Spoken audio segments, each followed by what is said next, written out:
What's up, everybody? I wanted to say freak bitches, Steve, but I'm not going to do that. It's another week, guys, another Saturday.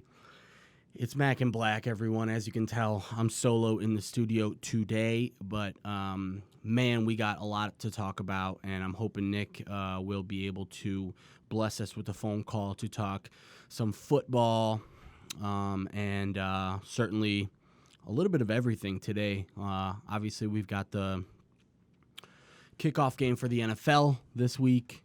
That's going to be huge. As a Bears fan, that's huge for us, but just in general, man, it's good to have football back. So I'm excited to talk about some football in the studio here. Guys, this podcast is brought to you by Pod River Network, Intrinsic Marketing, Hodgepodge, and Nux 3-in-1 Refresher Spray. As you guys can see, I've got some new swag here from Nux Nick, so shout out to Nux Nick. I will be unveiling the full shirt later in the show. We're gonna do like a little radio tease almost, Steve. So we're gonna show everyone the swag that Nux Nick got for us. So much love to Nux Nick and Nux 3-in-1. You guys take care of us, so thank you so much for that, everyone, guys. It's, you guys know this already, mackandblack.com, iTunes, Spotify, pretty much pretty much everywhere you guys can find podcasts, that's where you're going to find us. We talked about iTunes, we talked about Spotify, Google Play, mackandblack.com. Check it out, everyone. Like I said, we're going to dive right into some football in a second, but I want to talk about something that has been bothering me a little bit, and I feel personally attacked by some of this stuff. And I'm having a hard time not talking about it at this point. I want to talk about it to anyone who will listen at this point. So thankfully for me, I've got a podcast with some people listening. So Dave Chappelle, everyone, is a very special person to me. I like stand-up comedy, and I think stand-up comedy is an awesome craft and art, and I think it's a dying art right now. The way that we treat it as a society now. And Dave Chappelle has a new special on Netflix. For those of you that don't know, Dave Chappelle is big on Netflix now. He has made a lot of money through the Netflix companies, and he has a new special called Sticks and Stones. He has another two. One of them, I think it's like Deep in the Heart of Texas, and another one that's like equanimity or something. I don't know how to pronounce the word. And Dave Chappelle, man, he's a special person to me because he represents a lot of thoughts and weird fabrications that are funny to me and my friends and the people that I know. And Dave Chappelle had a special that the Sticks and Stones that I loved. This isn't the refined, artistic, articulate Chappelle. I think his last two specials with Netflix, he did some of that, and then some of it was just trying to, really touch on sensitive subjects of the times. And that's what comedy is at the end of the day. And I think, again, comedy is under attack right now, largely due to people hijacking comedy and putting out real-life views and thought processes that are dangerous and weird and toxic, and disguising it as comedy. And they're not comedians. They're not stand-up comedians. They're, for all intents and purposes, hijacking, this name of comedy, and we have to discern what's comedy and what's not. And Dave Chappelle is comedy, and he's a stand-up comic, and his job is to touch on sensitive subjects. And as an artist in this country, I think pretty much everyone's old enough to remember the 90s and the really big uproar about Marilyn Manson and Eminem and Korn, and some of these bands of the 90s that pushed the envelope and did so to make certain people uncomfortable. And those certain people who were uncomfortable sort of made it so that they were enemies. And, these people were seen as just sick, despicable people who, weren't representing good things. And then now we know that that's no longer true. And we can see it through a clearer lens. And I think right now the lens is pretty foggy for a lot of people. There's a lot of people who say, well, there's a lot of bad people who love Dave Chappelle special. You know what, guys? There's a lot of bad people who love pizza. There's a lot of bad people who love Diet Coke.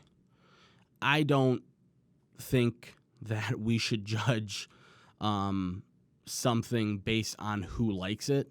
I have a very low, not very esteemed thought process and viewpoint when it comes to humans in general. So, to me, man, the big thing is like understanding what's comedy, understanding what is reality, and finding that middle ground. And life is about nuance. Life is about seeing something, hearing something, that isn't always easy to hear.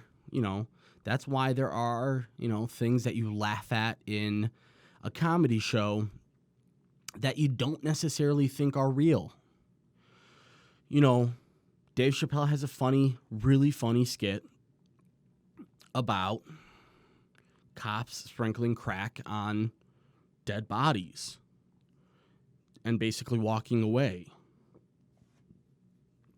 And it's a funny bit. But we don't actually think that, clearly he's saying these things for a reason, right? Because there's an underlying truth that isn't always easy to deal with that's there. And what he's saying is for comedy and is for, again, expressing that art. So, for the people, I've had a couple people that I really like and respect, share things on Facebook, that said, Dave Chappelle is this, or, this new special is no good, or whatever it may be. And it's frustrating to see because they're good people with good intentions, but I think they don't understand what comedy is. And that's, at the end of the day, that's the most frustrating part, right? It's knowing, that this guy isn't being serious about some of this stuff, and this is so that we can have entertainment. And we're ruining this entertainment right now by scrutinizing it as if it were a lecture. I don't go to a Dave Chappelle show thinking I'm going to a university lecture or a motivational talk or expecting to come out of it with these really substantial takeaways that I can apply to my life. I'm going there to laugh, and it's just very important that we really restore that thought process that comedians are entertainers and they are not college professors. I don't think of Dave Chappelle in the same light that I think of Dr. Cornel West or any other really smart, lecturer, teacher, professor, speaker. I don't look at them in the same way, and I don't scrutinize their work in the same, with the same lens. So I just really want to make sure that we are being honest with ourselves. I'm not going to get into any of the material of the special. The special speaks for itself, everyone. I would highly suggest everyone go and support. I don't know if I should say support. Go and watch the special and see for yourself. I support Dave Chappelle because I know what type of person he is. I know people who are around him, and, I believe that he's a good person. And I know that, a lot of what he does is to push the envelope, and he's been able to push the envelope in many ways. And at this point, we're giving him free cheese with a lot of the stuff that we're doing. And, people are saying, well, he's a reactionary guy now. And I don't think so. I think if you've been paying attention to Chappelle, this is who he's been. And, he is a wonderful mirror for us as a society to look in the mirror and then realize the sort of the weirdness, weird little quirks and things that we don't notice about ourselves. It's his job to tell us about it. And there are a lot of mini truths in what he's saying, and that's really what comedy is. It's masking this overarching truth with comedy and funniness and making you laugh. And,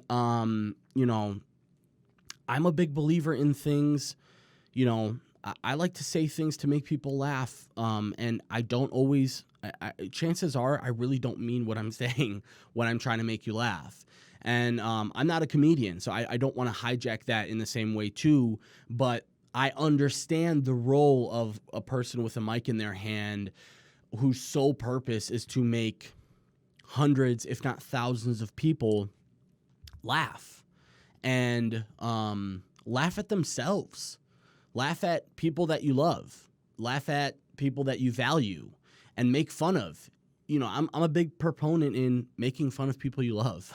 I've always said that.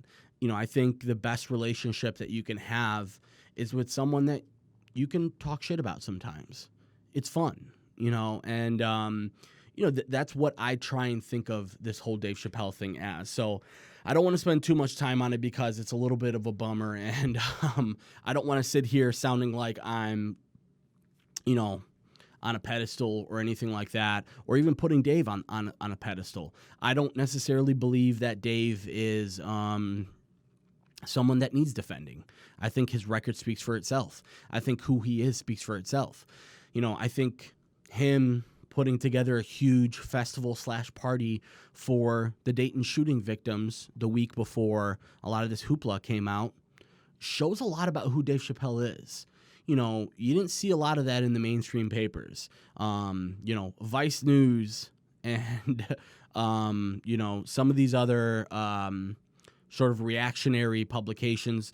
I saw some, op-eds on it. I saw, a couple of things in, from people that I whose opinion I value that, were disappointed in Dave and what he did. And again, to those people, I would say you just don't understand the craft and what it is to make people laugh.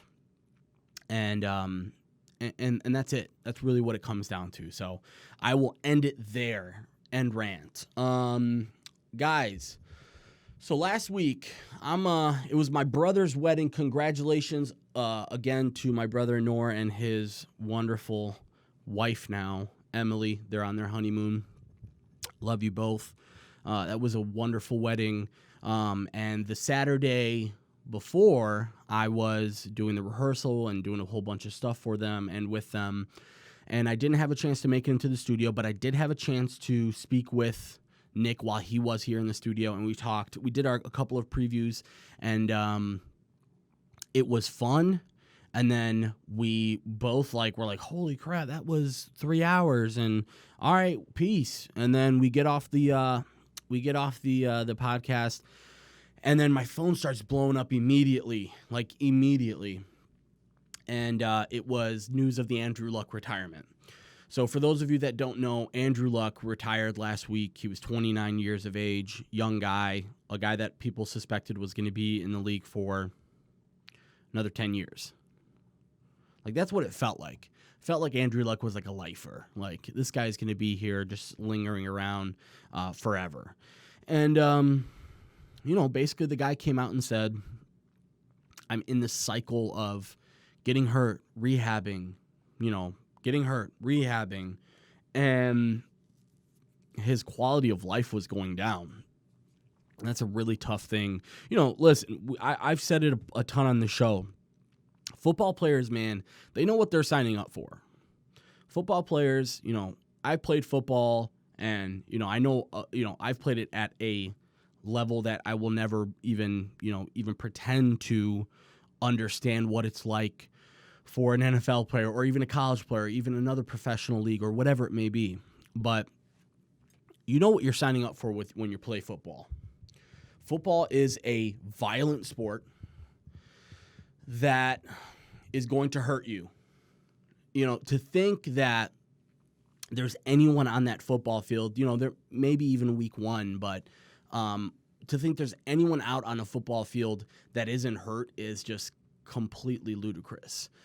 Every single play is like a car accident. Every single play, depending on what position you're playing, could be your last play. And Andrew Luck just so happened to play, the most scrutinized, some people say the toughest position in sports, which is quarterback. And he got hit a lot, and he's had a lot of injuries, even going back to right when he came into the league. And he dealt with some injuries, and I thought it was funny. I said this to, I think it was somebody at the wedding that I was talking to about this. I read something about Andrew Luck basically saying his marriage he almost lost his wife. Like, his wife was, like, fed up with him and was like, you're not doing what you're supposed to be doing. And, his focus on football and rehabbing and coming back and being hurt was just affecting his life. And he was going home and taking football with him. And listen, there's plenty of stories that people get lauded and credited for, he's a guy who, he's just addicted to football, and he goes home and he's, just back in his in the playbook and in the, watching film. And I get it. I get it. Everybody likes to be that guy. I work in a corporate environment. Everybody likes to be the guy that tells their boss, like, slips it in. Yeah, I'm going to be, taking some work home this weekend. Just a little, I'm a little bit. And I get that mentality, but, people forget, man, that this is life. This guy has a life just like us. And he makes lots of money, and, these entitled, our country, even going back to the Chappelle rant, has a real big problem right now with entitlement. And just thinking that you're owed something and that you deserve something. And people were being entitled about the fact that, like, Andrew Luck, come on, dude. All you had to do is just, like, rehab, and then, you make millions of dollars. Come on. And it's just like, again, it goes back to my thought process of a lot of sports fans in general just being dumb. And that has a lot to do with it. And I don't want to, I don't want to make this a thing of, an anti-football fan or anti-sports fan thing. But, it's ludicrous what people are saying about this Andrew Luck stuff. This guy is a guy who's, given his life to football. And I thought his press conference was so sincere. And you could see the raw emotion in this guy. And he wasn't secretive about what his reasoning was. He just didn't feel like he was the same person, and his life was suffering, and he thinks that life is bigger than football, and he's right. And people who want to argue with the timing of things, that's your opinion. That's fine. I don't think there's any sort of specific timing that, people who are saying that, like, his teammates are against this, get a clue. His teammates have already said, they support him. I think something along the lines of he told Jacoby Brissett either a day or longer before he was going to retire, what to expect. This guy is one of the nicest guys in the NFL, like, consistently. Every single person says that about this guy. He is one of the nicest guy. And if you watch, like, an NFL film segment of Colts games, it's Andrew Luck dropping back and getting pounded by a 300-pound man and getting pounded to the ground and driven into the dirt, and then getting up and going, nice hit, and good hit, big boy. And it's like those types, like, I like those. I've played with guys like that. And it's a special kind of crazy, to give your opponent props and saying, you hit me real good there. And that's a dude who loves football, man. And that's the saddest part is I think people are missing the underlying issue right now with football. More guys are retiring early, and you know, everyone likes to give the example of Barry Sanders, of Calvin Johnson. You don't have to look very far in the last 5 years to see guys who are retiring at a very, very rapid rate earlier than they would have 10, 15, 20 years ago. That has a lot to do with the money that is being made. A lot of them feel like, man, I made a nice check off of this, and I think I can make money in other ways. Once the love of the football starts to wane, man, it gets tough to play football. To be in 50 plus car accidents every Sunday or Thursday or Monday is not an easy thing, and to do it for an 18 to 20 plus week stretch is even harder. So, man, props to Andrew Luck. I think anybody who wants to talk garbage about Andrew Luck, say what you want to say. The guy is he's going out on his own terms, and I appreciate that. And in a way, man, I respect him more for the way he did it and being unapologetic. And, for the fans that booed him off the, his last time on the field at Lucas Oil in Indianapolis, that's that entitlement, man. It's that entitlement of, I paid for a ticket so I get to boo this guy. And you may be right about that, but I don't think that makes it right. I don't think that makes you noble. I don't think you're a football guy or a purist because you think that way. There's a lot of people with bad takes on this, and I've been even happier about all the people who are correcting those people with bad takes. Doug Gottlieb, a guy who's never played a professional sport in his life, saying that Andrew Luck retiring is the most millennial thing that's ever happened or something along those lines. And then Troy Aikman, one of his colleagues, coming out and basically eviscerating him. And Doug Gottlieb, has come out, Doug Gottlieb isn't the smartest guy in the world. I'm not necessarily listening to Doug Gottlieb, but he's a pundit. He's a guy who makes money doing this, and he has a terribly bad take on this thing. And I'm going to wrap that up in a bow because there's not much else to say, man. Andrew Luck is gone, guys. It sucks. Jacoby Brissett is taking over for him in Indianapolis. A lot of people love Jacoby Brissett. Former Patriot. They traded for him. And they made an effort to go out and get this guy. They like him. I think a lot of people counting out the Colts now, it's a little bit silly. That was one of the best teams in all of football last year. And not just because of Andrew, but because of a lot of the pieces that they put together and a lot of guys that they've got still on that team right now. And, yeah, Luck going out is tough, but you've got Jacoby Brissett and, you've got a pretty good defense. So, whatever. I'm not here to make picks on that, but, that's that about Andrew Luck. Leave the guy alone. He made a good decision, and he chose his life and his wife and his family over football. So then, today I wake up, guys.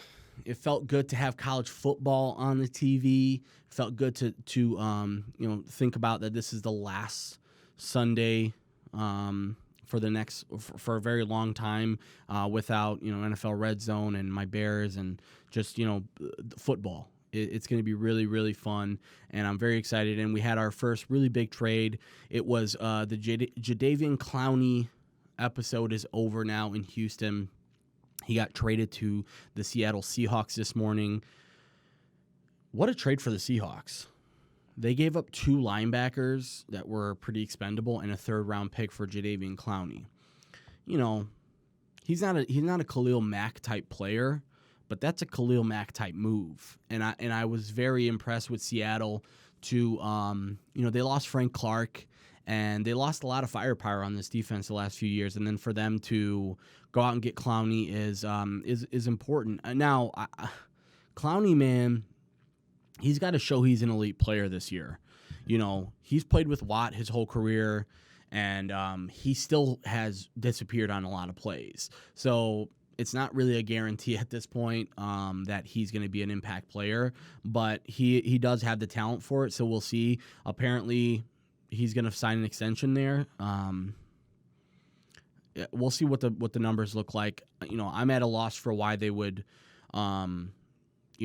trade assets and then, give a guy like that money, but not like a Frank Clark who, is one of the best pass rushers in the league and has been on your team for a very long time. And a lot of people like him. And, I'm not here to question GM's decisions. That was, again, an important trade for them. And, we'll see if it has that Khalil Mack type effect on the team. I don't suspect it will, but they're already slated to be a pretty good team, and a lot of people like them. So, we'll have to see about that. But the Clowney stuff was a little bit interesting to me because they didn't give up much. I mean, when you only have to give up two guys that, I think it was Barkevius Mingo and Josh Martin or somebody along those lines.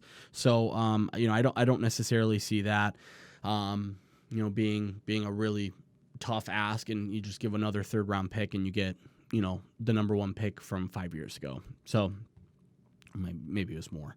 And then college football, man, what a day in college football. I used to talk a lot of mess about college football. The opening weekend was tough because you get Alabama versus Southeastern Alabama State A&M, and you're like, I don't want to watch that. And there was a couple of those games on today, but man, it's been a pretty cool feeling to watch football on Saturdays be back. I don't know if Nick is going to have a chance to call in here, but his Florida State Seminoles lost today. Really tough loss against, I want to say, Boise State, which, Boise isn't supposed to be a terrible team, but they're not supposed to be an elite team this year. So I can't imagine my man Nick is very happy about that. When you've got, so it was 36-31 and they rallied. It's crazy because I think there were I saw something that they were 80-1 after leading by 18 points. And they did that in this game. So now they're 80-2 when leading by 18 points or more. There's a couple pretty good games on right now that we're not going to be able to talk much about because I can't watch it. But Alabama kicks off today against Duke. South Carolina and North Carolina will play. And then I think Tennessee kicked off earlier as well. And then, so, when it comes down to it, man, this is what all about what college football, this is what college football is all about. I'm not a fan of a lot of the scheduling conflicts that the current league or the current teams in college football have to deal with. I don't like the fact that you have to, you get a couple easy games to start the season, but other teams don't. It's a little unbalanced in that way, but they find a way to balance it in the end. And every single season we say the same thing, but it ends up being pretty okay towards the end. So, just looking at the scoreboard right now, Duke is down to Alabama. No surprise there, 14-0. It's about to be halftime there, so Alabama's not really taking it to them, but it's the first game of the season, guys. And then Washington is taking it to Eastern Washington. We've got Penn State up big against Idaho. Northwestern and Stanford is a pretty good game. Northwestern's hanging in there. It's a scoreless game right now. And then Ohio State ran away with their game earlier today. You had Nebraska. I was watching that game against South Alabama. They didn't play the best, but they took it out at the end of the day, 35-21.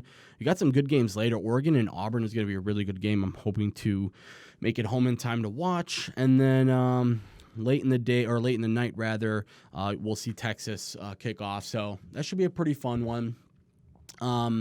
And then so just to give you guys a little bit of a preview what's to come, I'm more than likely going to be doing the NFC South breakdown here. I don't know if I'll do it by myself. I'm going to try and hold out and hopefully do it with Nick because his Buccaneers are in the NFC South, and I'd like for him to be able to talk about this. So we will see if we can squeeze that in, but I'm going to try and get that in towards the late end of the show.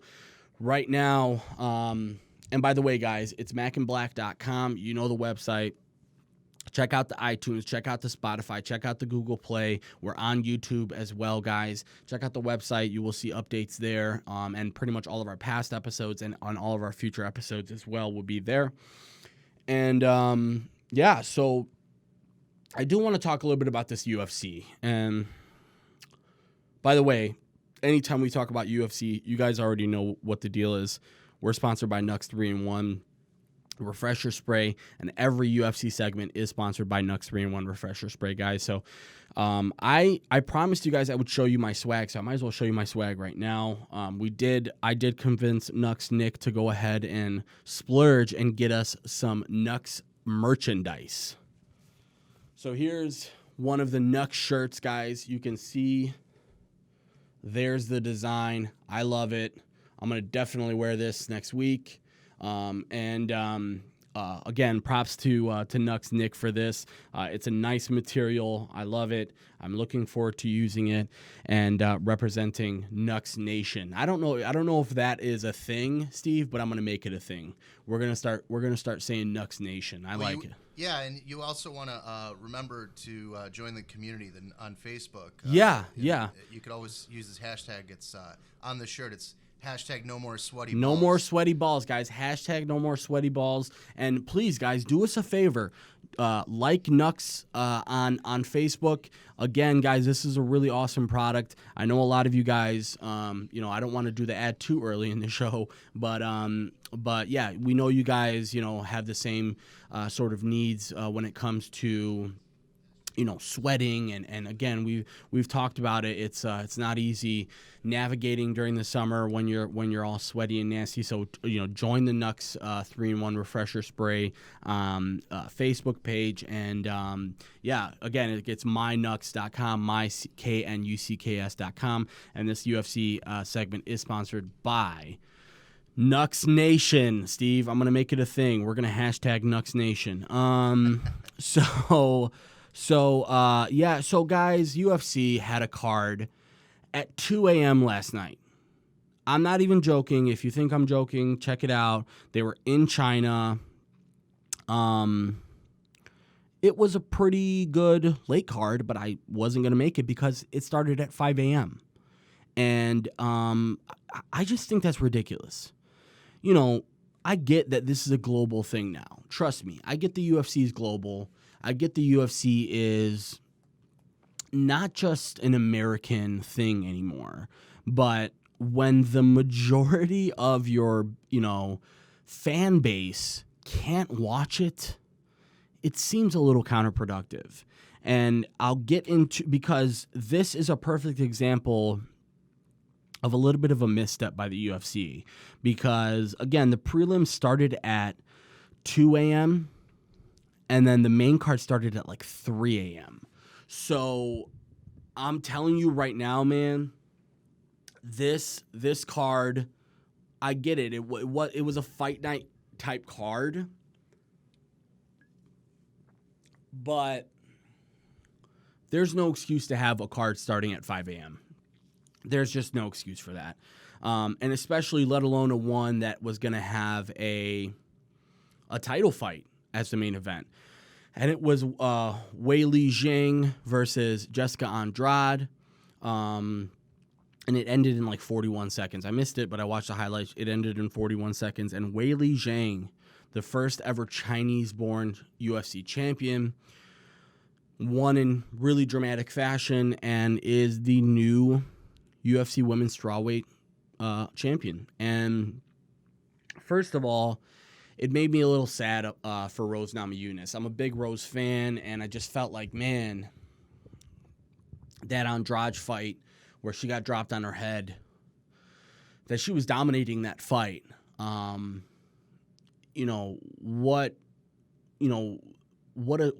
an effect that had on Rose, and had her thinking about retiring. I haven't read lately about what her plans are exactly, but I know she's been affected by a lot of things, in fighting, and it's hurt her in the way that she doesn't feel 100% secure mentally. I don't think it was a physical thing with her, but I was sad to see that Weili Zhang was so easy. She just basically ran right through Jessica, and it was a TKO, but she would have knocked her out with a couple more seconds. But, congrats to Weili Zhang. That's going to be, that's a great storyline for China. Really great storyline for the UFC. Now they get to, have somebody that was born in China as a UFC champion, and she's 20-1. She's a phenom right now, and there's a lot of speculation right now that, she's going to try and maybe, fight pretty soon again and hopefully make it to a card closer to the States. I understand the appeal of having Zhang there in China winning the championship. That's really cool. But let's try and get it so it's at least a morning card, right? Like, okay, if it's 9 a.m., I'm not a huge fan of those cards when it's like 9 a.m. and the card starts, but that's manageable. Like, I can be like, you know what, I'm up at 10 a.m. maybe on a Saturday. I'll watch that. It's not a big deal. But to have it at 5 a.m. is nuts. And, I don't know. Trust me, I don't know the logistics of how you would make that work. It would have to be like in the middle of the night over there for them to make that work, for it to be, daytime here. But, I'm a little bit worried about it because next week is Khabib versus Poirier. And Khabib is a big fight for him. He wants to get back in the octagon and fight again and prove, it's been a little while since that McGregor stuff happened. And a lot of people were weird about that, McGregor fight for Khabib. People were like, even though he dominated that fight, it felt like everything that happened afterwards sort of almost took away from how dominant he was. And I don't necessarily think so, but I just feel like the general consensus was that. And, to me, that's hard because, Khabib is a dominant dude. And there's a lot of people in who watch UFC and MMA in general who don't like grapplers like that. They don't like maulers, guys who are just trying to get you down to the ground and keep you there and try and ground and pound you. And he's a guy who will wrap up your legs with his legs. And, people are like, stop humping each other, bro. That's not fighting. It's like, it is. It is, because if you can't escape that, he's going to get you and hurt you. So that is what fighting is. And now we're going to get to see him fight Poirier, who, listen, man, Dustin's on a roll right now. There's no, I'm not pulling any punches about this. I loved him against Holloway. I think him and Max had a really good fight. Max didn't look that great in that fight, but Poirier looked amazing. And I think, I know he's beaten up on Eddie Alvarez. I know he's beaten up on Justin Gaethje. He had that fight against Pettis before the Gaethje one. So he's fought some guys that have a good footing in the UFC and have made a name for themselves. But this is the biggest fight of Poirier's career right now, and it's a big fight for Khabib, man, as an undefeated fighter who, again, the lightweight division is so stacked in a way in the UFC that, you look at Khabib in a different way almost because, he hasn't, people want to say things about Khabib that, he's missed fights, he's missed weight. He had the whole tiramisu issue with Tony Ferguson. But this guy's, he's one of the most dominant MMA figures in MMA history, the way that he's done it. And 27-0 speaks for itself. No matter what you say, that's hard to argue with. So to me right now, this is a big fight. And that card, if I'm not mistaken, starts at 1 o'clock next week, 1 p.m. So it's another early card. So back-to-back weeks. I get it. This would have been a free fight for this week's fight would have been a free fight, but next week is going to be a pay-per-view if I'm not mistaken. So, if the Fight Pass early prelims start at 9 a.m., your regular prelims start at 11 a.m., and your main card starts at 1 p.m., that means you're going to have maybe the main event on by 3 to 4 p.m., and you're going to have it as a pay-per-view. I get it. They're in Abu Dhabi. It's a big step for the UFC to, get their product out internationally because they have so many international fighters. And I really like this card. This card next week is going to be really dope. You've got a lot of like Dagestani, Eurasian fighters that are the new sort of trend in the league right now. This card is going to be dope.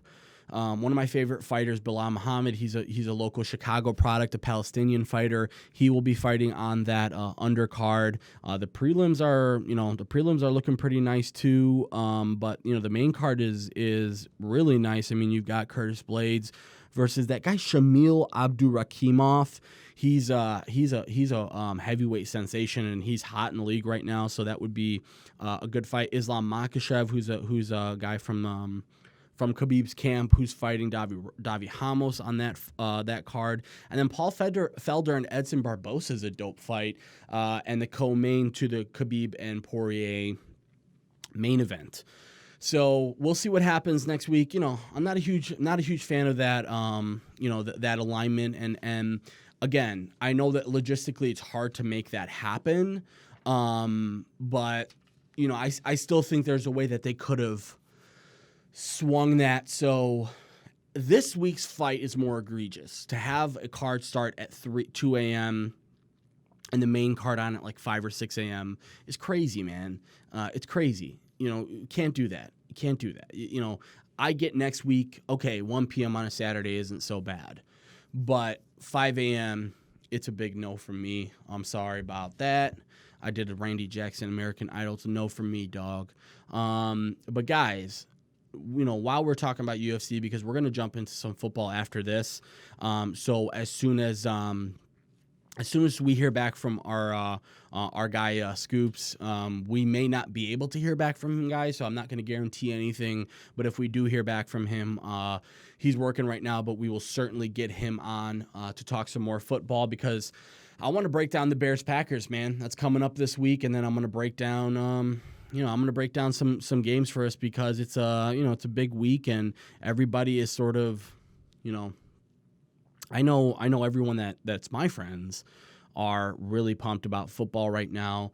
I've got a couple, I've got a fantasy football draft tonight, so I'm in fantasy football mode, and I've got another one for my keeper league, so I'm just like all fantasy football nerd right now. So we'll jump right into that, and more than likely the rest of the show will be that. And like I said, hopefully we can get my man, the black portion of Mack and Black, in on the phone. But in the meantime, guys, you guys already know what it is. It's Nux. We talked about it, guys. I will never stop talking about Nux, it seems. But Nux 3-in-1 refresher spray, guys. You know what it's like. It's been better. I guess you could say it's been better. It's been better lately outside, so you don't really have to worry too much about, those really crazy hot days. But I tell you what, I was at a wedding last week. The majority of the wedding was outside. And man, it was a beautiful wedding, but I was fully suited at like 1 p.m. Earlier than that. I don't know why I'm saying 1 p.m., like 11. And had to wear the suit until the end of the night. And I really could have used some Nux. I'm not even joking. I was sweating from everywhere on my body. Just, all of the hustle and bustle of, a wedding day, and being, the best man and the brother of the groom, and everything like that was super stressful in ways. And I was just sweating like you wouldn't believe, from areas that I didn't even know I had sweat glands in, guys. So I would have really loved to have some Nux 3-in-1 refresher spray, guys. If you guys have ever been in that position that I was in last week, we're talking about sweatiness, chafing, itching, the smell. Oh my God, terrible, guys. We talked about what it's like for the undercarriage. # no more sweaty balls. This is really, really a huge issue for guys like me. And we finally have the solution. No more baby powder, no more Axe body spray, that terrible stuff. Nothing really does the trick like Nux, guys. Nux 3-in-1 refresher spray is made to replace all the other halfway solutions on the market. Nux is a moisture-absorbing spray that is designed specifically for guys. And when we're talking about guys, we're talking about the undercarriage, your private parts. I'll say it in a more PC manner, your private parts. But we're also talking armpits, clothing, sports pads, athletic equipment. We're talking boxing, UFC, or MMA gloves, rather, helmets. Anything that can get nasty, sweaty, all the other adjectives during activity, or just if you're me, during just being hot or stressed or nervous, whatever. Nux 3-in-1 Refresher Spray has no aluminum ingredients, guys. It is tested to be safe and effective all over the body, and it comes scented and unscented. This is the scented Zeus spray, my favorite personally. So guys, if you want to check it out, it's mynux.com, mynux.com. I'll say it again because I messed it up the first time. mynux.com, mynux.com. I did it well that time. So again, guys, I really could have used some Zeus spray last week, Steve, for my brother's wedding, but I didn't sneak out of here with the Zeus scented spray like I had hoped to. So it was a fun time, but it was sweaty and nasty, and I didn't get home until like around 3 or 4 a.m. So I really could have used it that day. So next time around, I will be well prepared. I will have my my Nux 3-in-1 ready to go.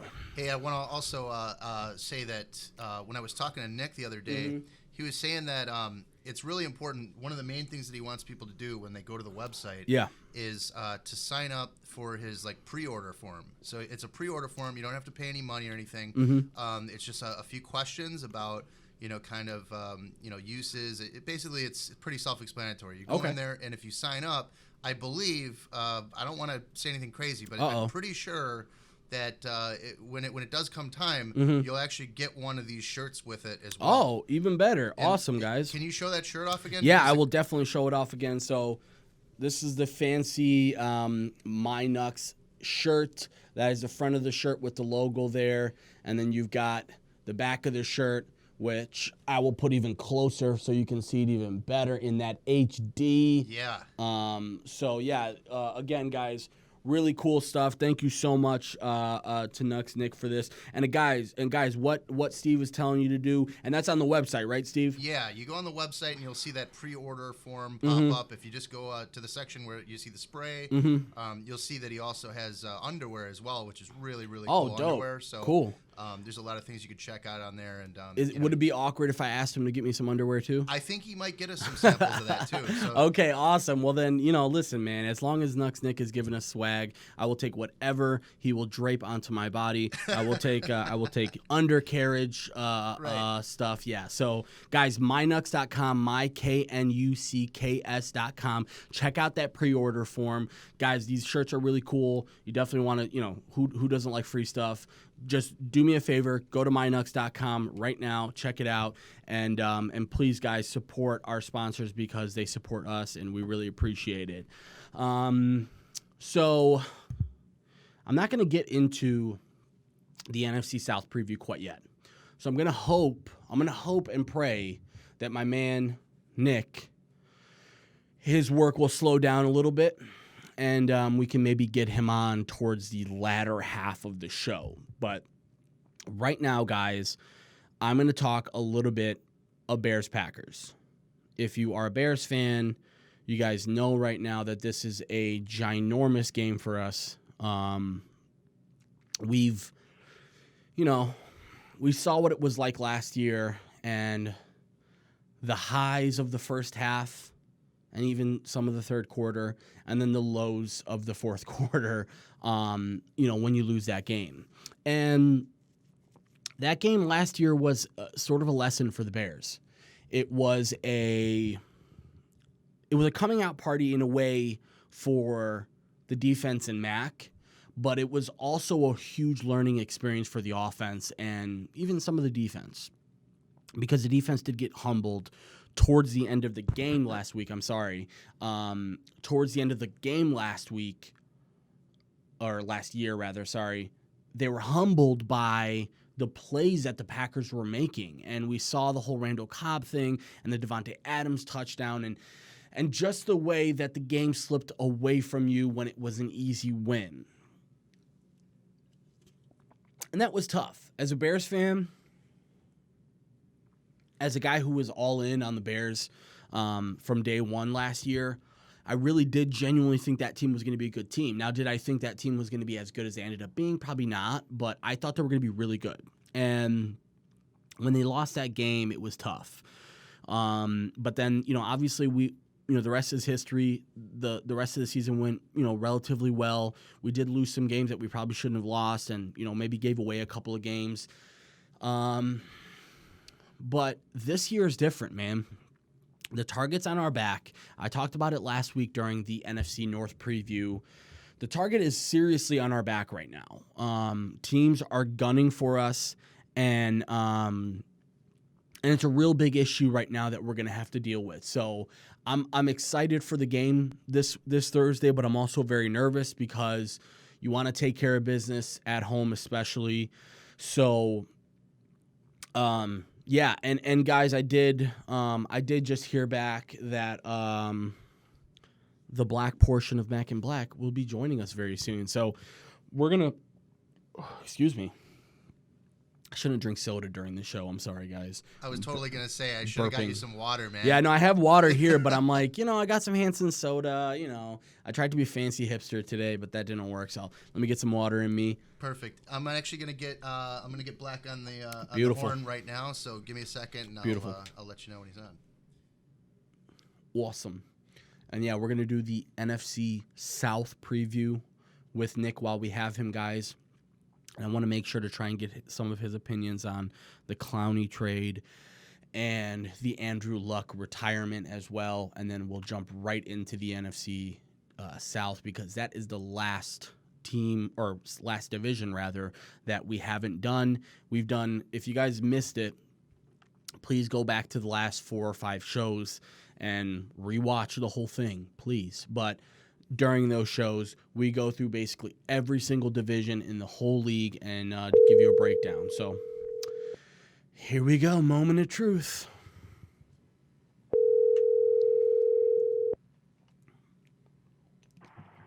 Yo.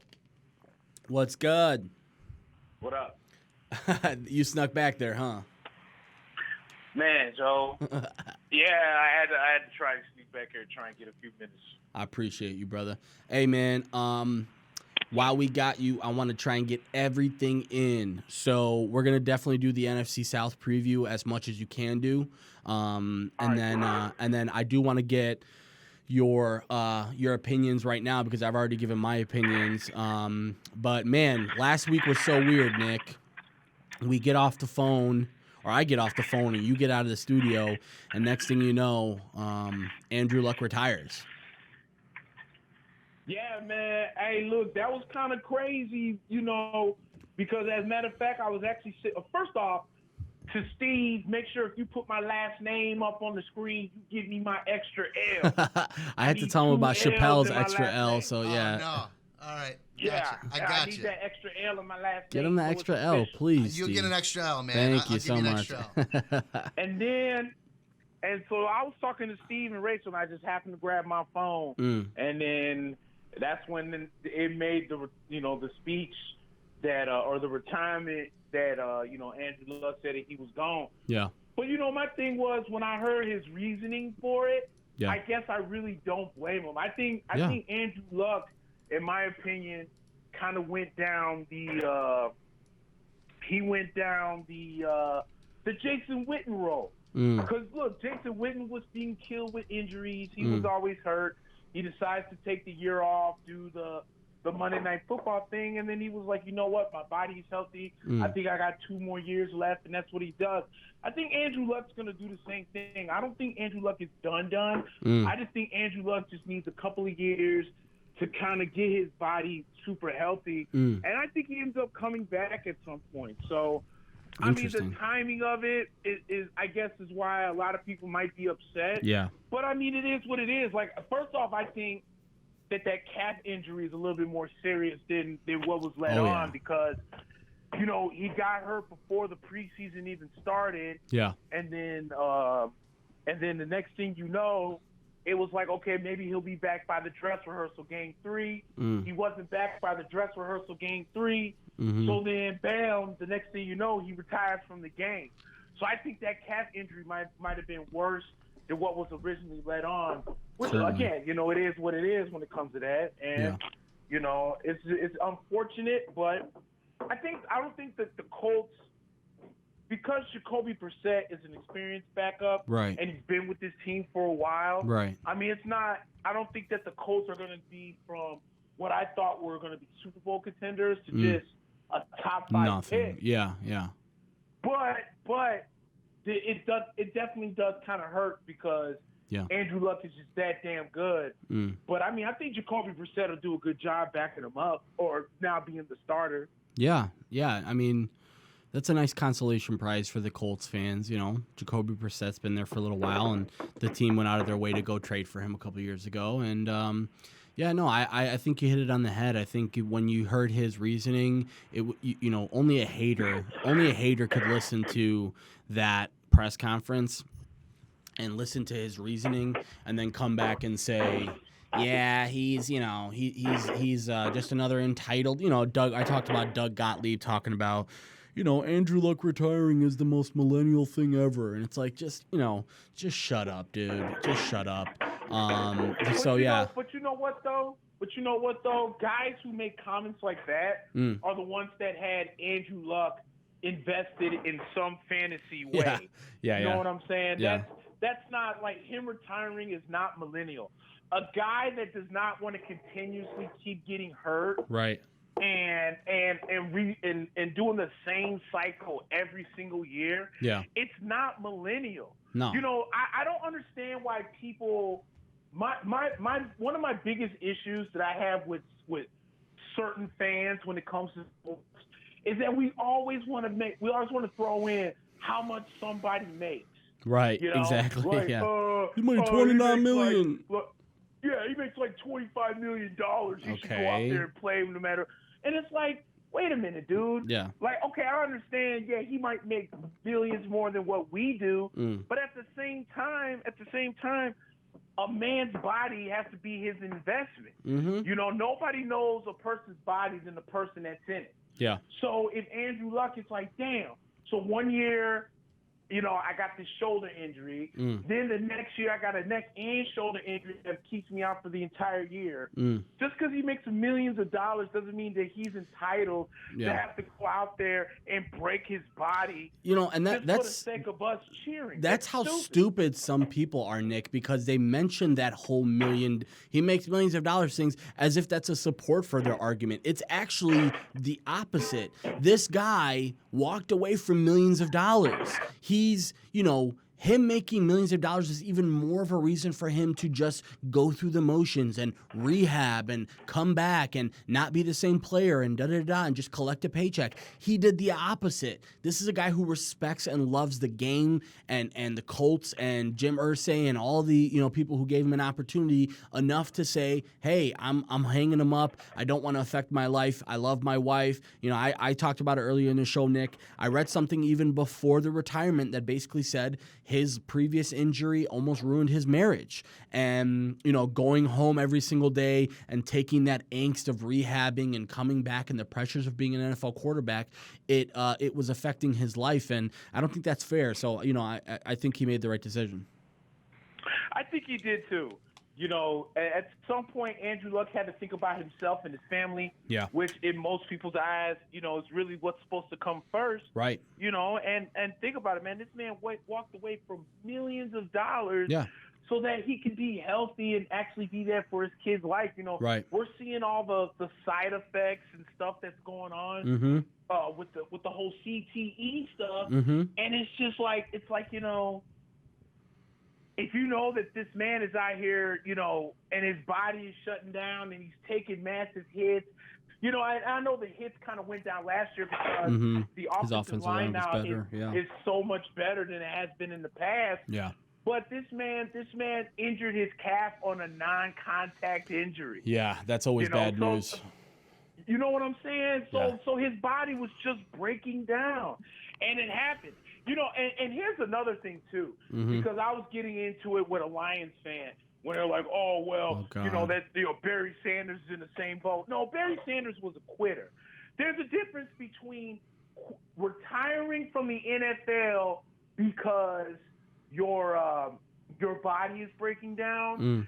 And then there's retiring from the NFL because you crying like a straight bitch because the Lions fired the great Wayne Fonts and you wanted everything in your power to go play for the Miami Dolphins while Dan Marino still had like 4 good years left. Barry was 100% healthy when he retired. It was nothing wrong with him. He just quit like a straight up bitch. That's all it is. So do not compare Barry Sanders to Andrew Luck. No, Barry Sanders just was sick of the Lions. He was sick of the Lions. The Lions just suck balls. Yeah. We're talking about the same franchise that hasn't won a playoff game since 1992. Get him. Yeah, and they have the gall to talk shit about Andrew Luck. Yeah, no, so you're trying to flex because of Andrew Luck. Yeah, seriously. Get your dumb asses down. Hey, Nick, before we do this preview, we did have a trade that happened earlier today, the Jadeveon Clowney trade from the Texans over to the Seattle Seahawks for a couple of linebackers and a third-round pick. I went through it. I thought it was... it looks good on paper for Seattle. All they had to give up was a third-round pick and two expendable linebackers for, potentially one of the better defensive players in the league. But still, we don't. I was mentioning how a lot of people want to mention the Khalil Mack trade and saying this is like a Mack-like trade. I wouldn't put Jadeveon Clowney in that bracket at all, but I still like the value that Seattle got. And clearly Houston was just not, they didn't see the type of trade value that they did the year before, and they just decided to move forward and just trade him out of the division and out of the conference as a whole. So what did you think about that trade? You know what? Here's the thing. The reason why I wouldn't say that the Jadeveon Clowney trade is Khalil Mack-like is because Jadeveon Clowney is still out of position. Don't see Jadeveon Clowney as a 3-4 linebacker. Yeah. I think Jadeveon Clowney is a 4-3 defensive end. That's where he made his bread and butter. Yeah. And, I mean, you know who's the prime example? I give you the prime example. Mario Williams. Yeah. Remember when Mario Williams, when he was drafted by Houston, Mario Williams was a 4-3 defensive end, and they ran the 4-3. But then when they brought in Romeo Crennel. I think it was Romeo. He switched over to the 3-4. Yeah. He wasn't that good. So then what happened? He goes to Buffalo under Jim Schwartz. He's running the 4-3.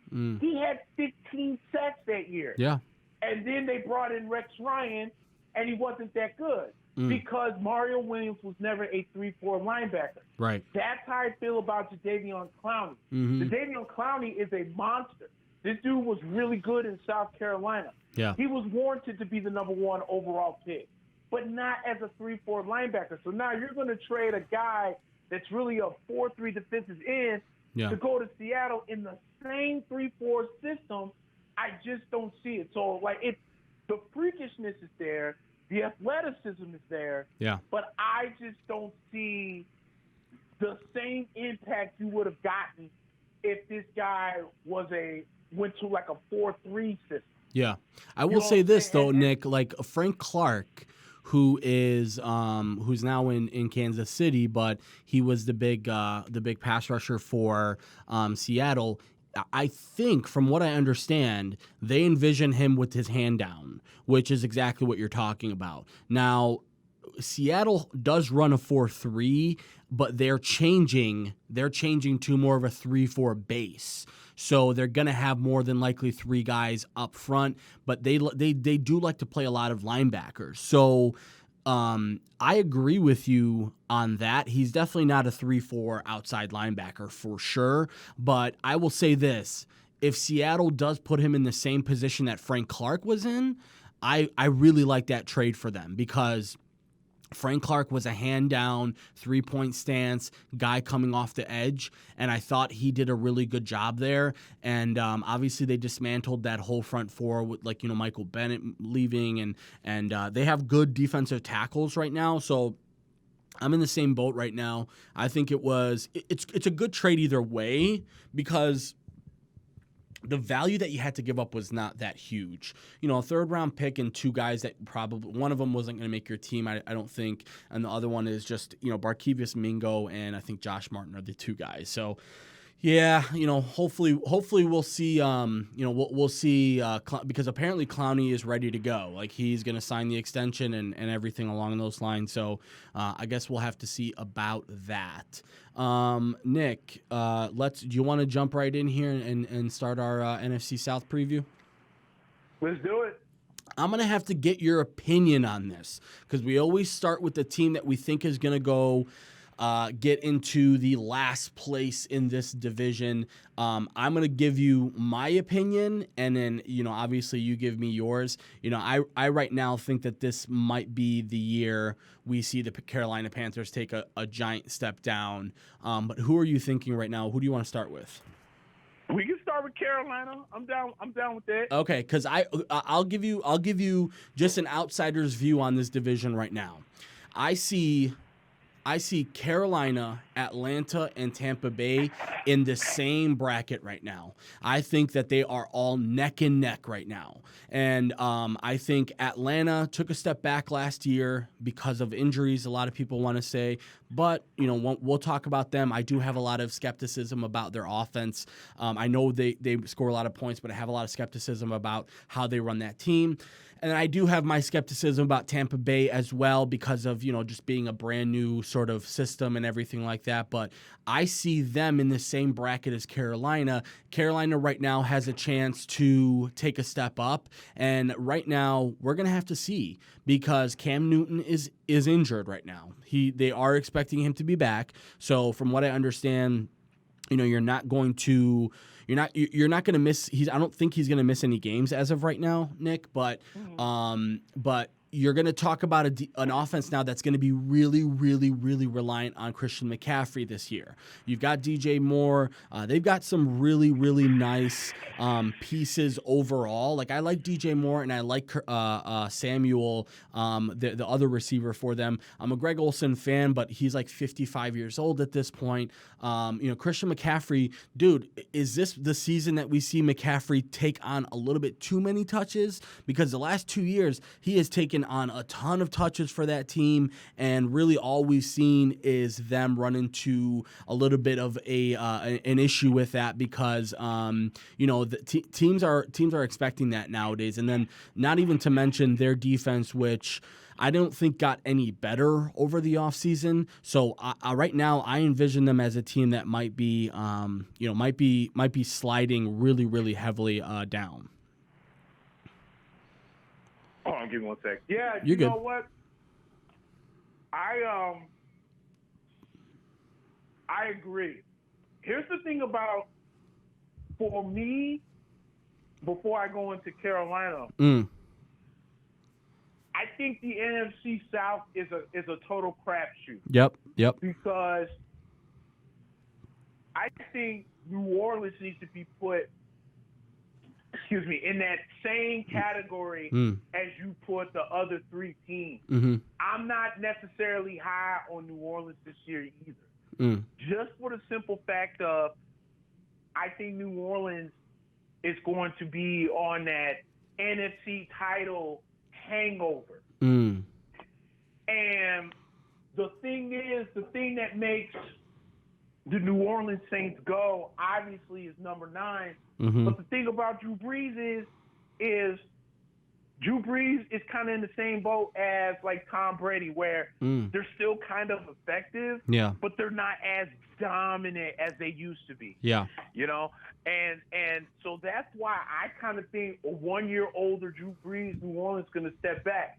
I think with Carolina, that team pretty much comes and goes as Cam Newton will allow that team to come and go. You know what I'm saying? Because if we look at the years that this team went to the Super Bowl, Cam Newton was the MVP. He was absolutely unstoppable.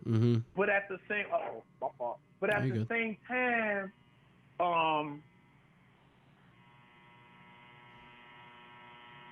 Hold on a second. Technical difficulties.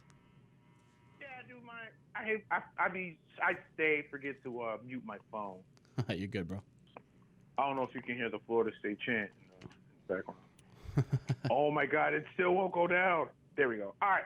So my thing with Carolina, I think it all starts and ends with Cam. I think if you get that happy Cam Newton that we saw that went to the Super Bowl, then Carolina I think can be dangerous because they're going to go as far as he takes them. Yeah. If you get kind of like last year's Cam, you know, the guy that threw 4 picks to the same dude against Tampa, you know, the guy that's pouting on the sidelines, you know, it's all fun and games when you're winning, but, you know, he's not there to really motivate his teammates when they're losing.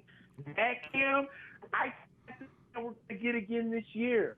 You know, there's nothing that I've seen where I'm like, okay, I think this is going to be a bounce back year for Cam Newton.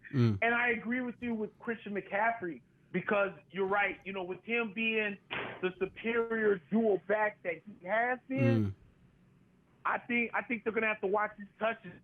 Could end up getting popped at some point. And if they lose Christian McCaffrey, then that team will take a downfall. Yeah. But my thing with Carolina though is like I don't trust their defense. Yeah, no, not at all. You know what I'm saying? Like there's no excitement on the defense. You know, I think Thomas Davis is gone. Luke Kuechly is one concussion away from being, you know, in the same position as Andrew Luck. You know. Yeah. So, I mean, I don't know, dude. Like I said, dude, I think it all starts with number one. Yeah. This whole team usually goes with number one. And his attitude, you'll see in the first 4 or 5 weeks of the season where his attitude is at. Yeah. And then I think that's where Carolina will go from there. Yeah, you know, that's interesting to say because they feel like this offense is crafted with weapons that are going to help out Cam. Obviously, Curtis Samuel, we talked about DJ Moore, we talked about obviously, you know, Greg Olsen has been there for quite a while, but they lack depth at running back. They lack depth on defense, period. Like you said, Kuechly is elite, but I think it starts to be the time that we talk about Luke Kuechly in maybe another conversation. Maybe the conversation of maybe this guy should hang it up soon. This guy went out of his way to get this, I want to say it's like a neck brace that essentially will keep you awake because he was having so many issues with concussions that he would take a routine hit and just go out. And that's dangerous, man. When we're talking, you know, it's funny to think about Andrew Luck in one conversation, and you know the type of hits he's taken have been tough, but not even close to what we talk about with Luke Kuechly. And now we're talking about a guy, Luke Kuechly, who I'm basically begging to retire soon before we start to see terrible stories about this guy because, you know. He was a phenom in high school, Nick, a phenom in college, a phenom coming into the league. And when you have that type of track history as a linebacker, that means you've hit your head a lot.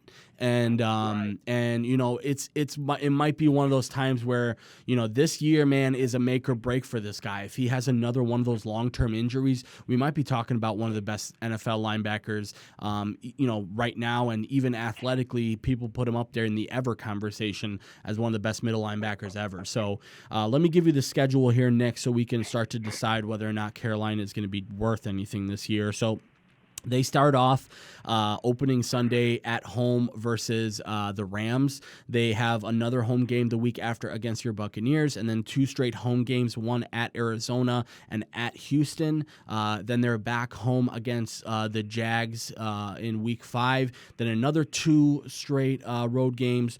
One is going to be at Tampa Bay and another one at San Francisco. Week 9, they're back at home against Tennessee. Week 10 on the road in Lambeau against the Packers.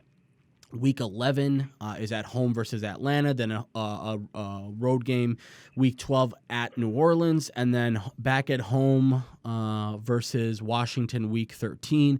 And then they'll wrap up the season with a road game at Atlanta, a home game against Seattle, a road game at Indianapolis, and then the last game of the season against New Orleans at home. So what do you think after you hear that schedule? Like I said, dude, I think that team, again, it's all based on number one. So I'm thinking that team could either go 10-6 if Cam Newton's right, or that team goes 6-10 if Cam Newton's wrong. And I'm with you. I think some of this success for Cam Newton might actually ride on the shoulders of someone like a Curtis Samuel. Ride on the shoulders of some of the the young wide receivers that they had. Yeah. And like you said, they still got their security blanket in Greg Olsen. He's been kind of plagued with injury, especially with the foot injury. Yeah. But I just find them like maybe as a 6-10, 7-9 team if we're just going to talk about just off of in general. But again, the only way this team gets really good is if we're going to see the MVP that is Cam Newton. Yeah. If we see the MVP Cam Newton, there's the sky's the limit for Carolina, but I don't know if I necessarily see that.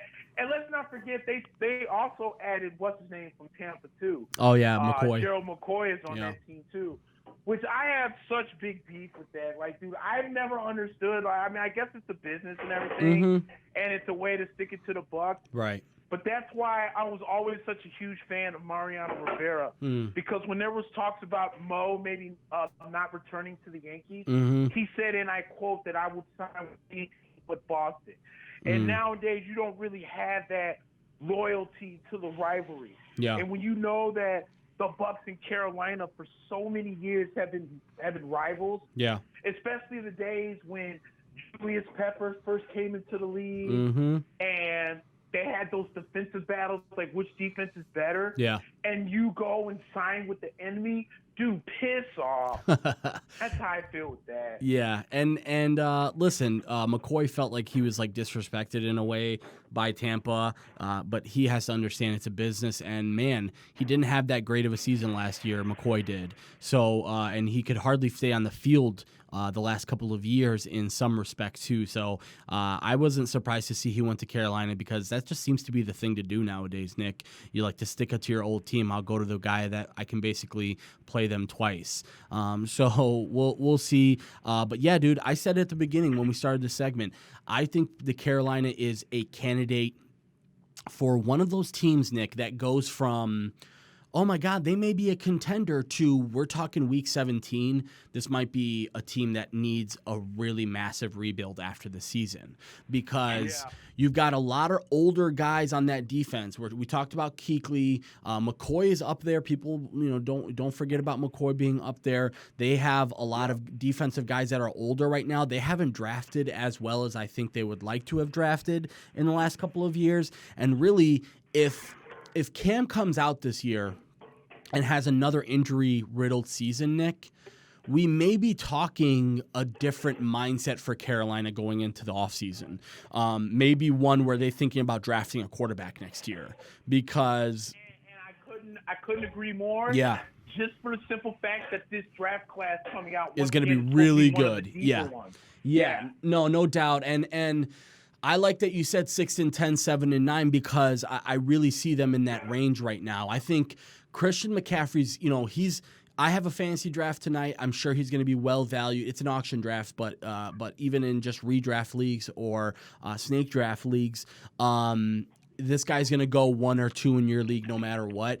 And I think because of the volume he's going to receive, more than likely, he's worth it. But this is a guy that more than likely is going to be keyed in on by week like 5 or 6. Teams are just going to start saying, let's just stop C-Mac. Make DJ Moore beat you. Make Curtis Samuel beat you. Make Greg Olsen beat you. And that's going to be a tough pill to swallow for Carolina. And I don't think their defense is nearly as good as it needs to be right now. So, yeah, I'm going to go with 6-10, 7-9. Like I said, I see them in the same light that I see Tampa Bay and Atlanta in a way. And I like that you said, New Orleans is sort of creeping into that conversation now, because, listen, there's a lot of terrible reports out of Saints camp this year, Nick. A lot of people talking about how Drew Brees hasn't looked that good. His arm looks really bad, and he's missing throws that they haven't seen him miss before.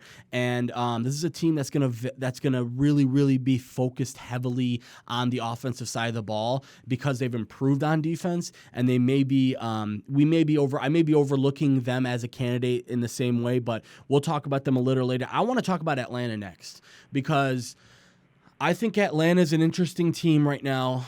I've talked a lot about them in previous weeks when we went over some stuff when it comes to like other teams playing them. I don't necessarily see Atlanta in the same light as a lot of people see them. People like to give Atlanta a lot of credit for this offense. And listen, Nick, I get it. They've been able to cultivate a pretty nice offense over there. Calvin Ridley is a really, really nice young receiver to pair with Julio Jones, and I'm a big Mohamed Sanu fan. Obviously, they've got weapons on that side of the ball, but they now have Devontae Freeman basically by himself.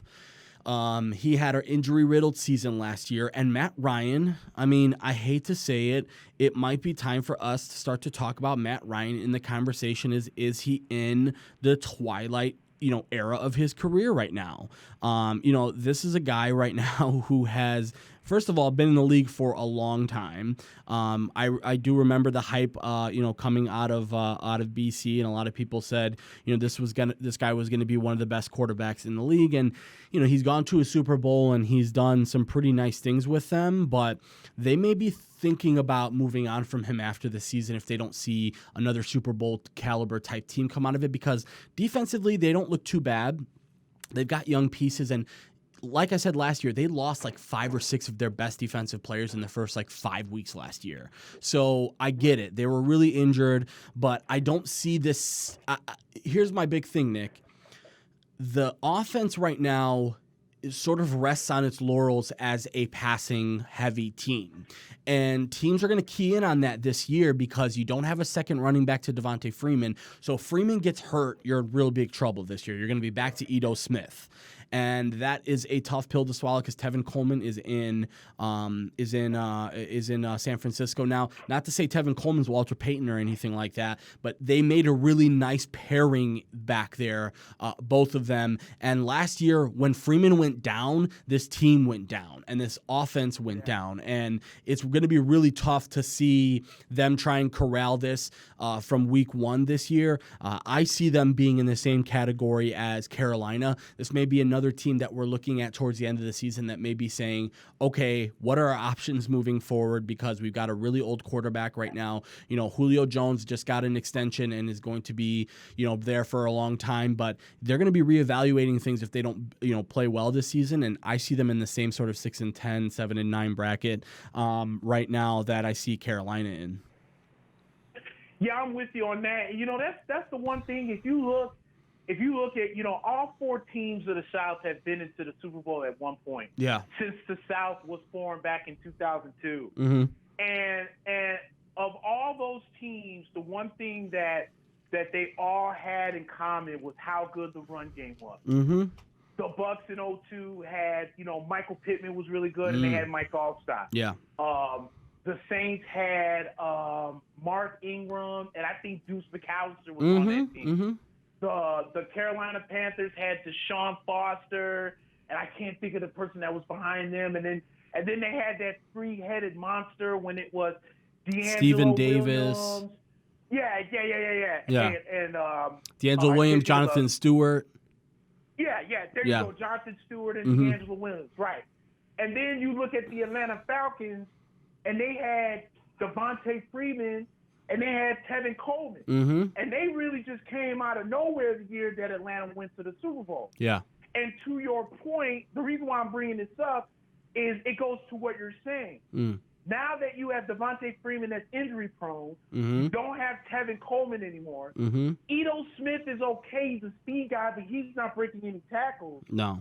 If Devontae Freeman goes down, this team's not going to be as good. No, and I also agree with you as far as their defense is concerned. Because, yes, they lost, what was it, Keanu Neal went down. Yeah. And there was a few other guys that went down. Yeah, they had both of their starting Atlanta safeties basically get injured in the first 2 games. Right, gone for the year. Mm-hmm. Just gone for the entire year. Yeah. So I think Atlanta's got to stay healthy. Yeah. But yeah, offensively, I don't know if Atlanta is ready to move on from Matt Ryan quite yet. Yeah. I wouldn't put them in that category quite yet. Mm-hmm. But I definitely understand why you would say that. Yeah, it's almost as if, like, Nick, my big thing right now is, we're seeing the way that teams are changing their mindset on specific positions, right? Like, we're seeing the way that running backs are looked at now, Nick, as this expendable piece. And running backs are no longer valued highly. We saw the whole Le'Veon Bell thing. We're seeing it right now with Ezekiel Elliott, where Ezekiel Elliott is betting on his value right now. And from what I understand, they're hoping to get in a room this weekend and bang out a deal so that he can play the opening game. But he's gambling right now, and it's a big gamble. And I see the quarterback position, people's thought processes are changing now on that. They're looking at it now as, what have you done for me lately? And, there's no better example of it than what we talked about last year with the whole Aaron Rodgers thing, right? It's like, okay, I love you, Aaron. You got us a Super Bowl. Thank you. You're one of the best quarterbacks, in league history. And, you're very highly touted and highly respected. But what have you done for me lately? And okay, if we have a bad season this year, I might have to think about trading you. And that's my mindset when it comes to even Drew Brees, we'll talk about later, where it's like, I love you, Drew Brees, but if we can't get over this hump this year with you, what am I to do over the offseason other than to look at all my options? So that's my thought process with Matt Ryan. I don't even think it's a skill thing, right? My big thing with Matt Ryan is, there's no better example of it than that Super Bowl of where was Matt Ryan when you needed him? He was making bad decisions. Remember he took that sack. He took a big sack late in the game against New England that ended up basically ruining their game and ended up sealing the comeback for New England. And Matt Ryan is sometimes nowhere to be seen in the second half. And that's dangerous for a quarterback. So that's my thought process with him. I just think right now, you can't rely on just passing the ball 45 times a game.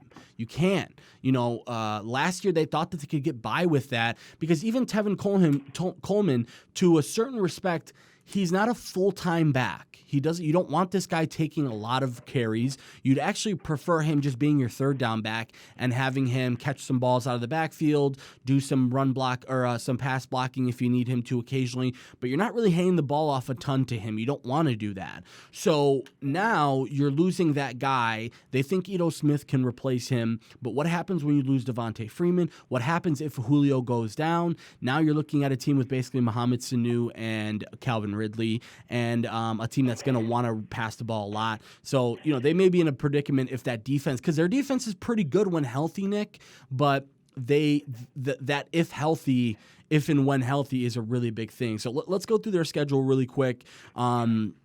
So right now they will start their season in Minnesota opening Sunday. Then they'll have a home game against the Eagles, a road game against Indianapolis, another home game against Tennessee, and then 2 straight road games against Houston and Arizona. And then they have another 2 home games back-to-back against the Rams and the Seahawks. And then 2 big road games against division opponents week 10 and 11. And then it'll be New Orleans and Carolina week 10 and 11 respectively on the road. Then they go back home for Tampa Bay and New Orleans and Carolina. So they have 5 straight division games, 2 on the road and 3 at home, week 10 to week 14. And then they'll wrap up the season against in week 15 at San Francisco, week 16 at home against Jacksonville, and then week 17 they'll wrap up in Tampa Bay against your Buccaneers. I'll do mine first, Nick. I see this team right now 7-9 and 9-7. Those are my 2 thought process right now because no, go ahead. No, yeah, no. I'm pretty sure we're pretty aligned on this. That when you look at the schedule, They're going to have some games against out-of-division opponents for the first 5 or 6 weeks. But then after that, they're going to get right into the nitty-gritty. We talked about it. Basically, the last weeks 10 through 14 are all against division opponents. So, that's going to be a really big stretch for them. I see 7-9 and 9-7 as two options for them, unless we see this team stay 100% healthy, which I don't agree will happen. I think right now we're going to see them in a mediocre category, 7-9, 9-7, maybe.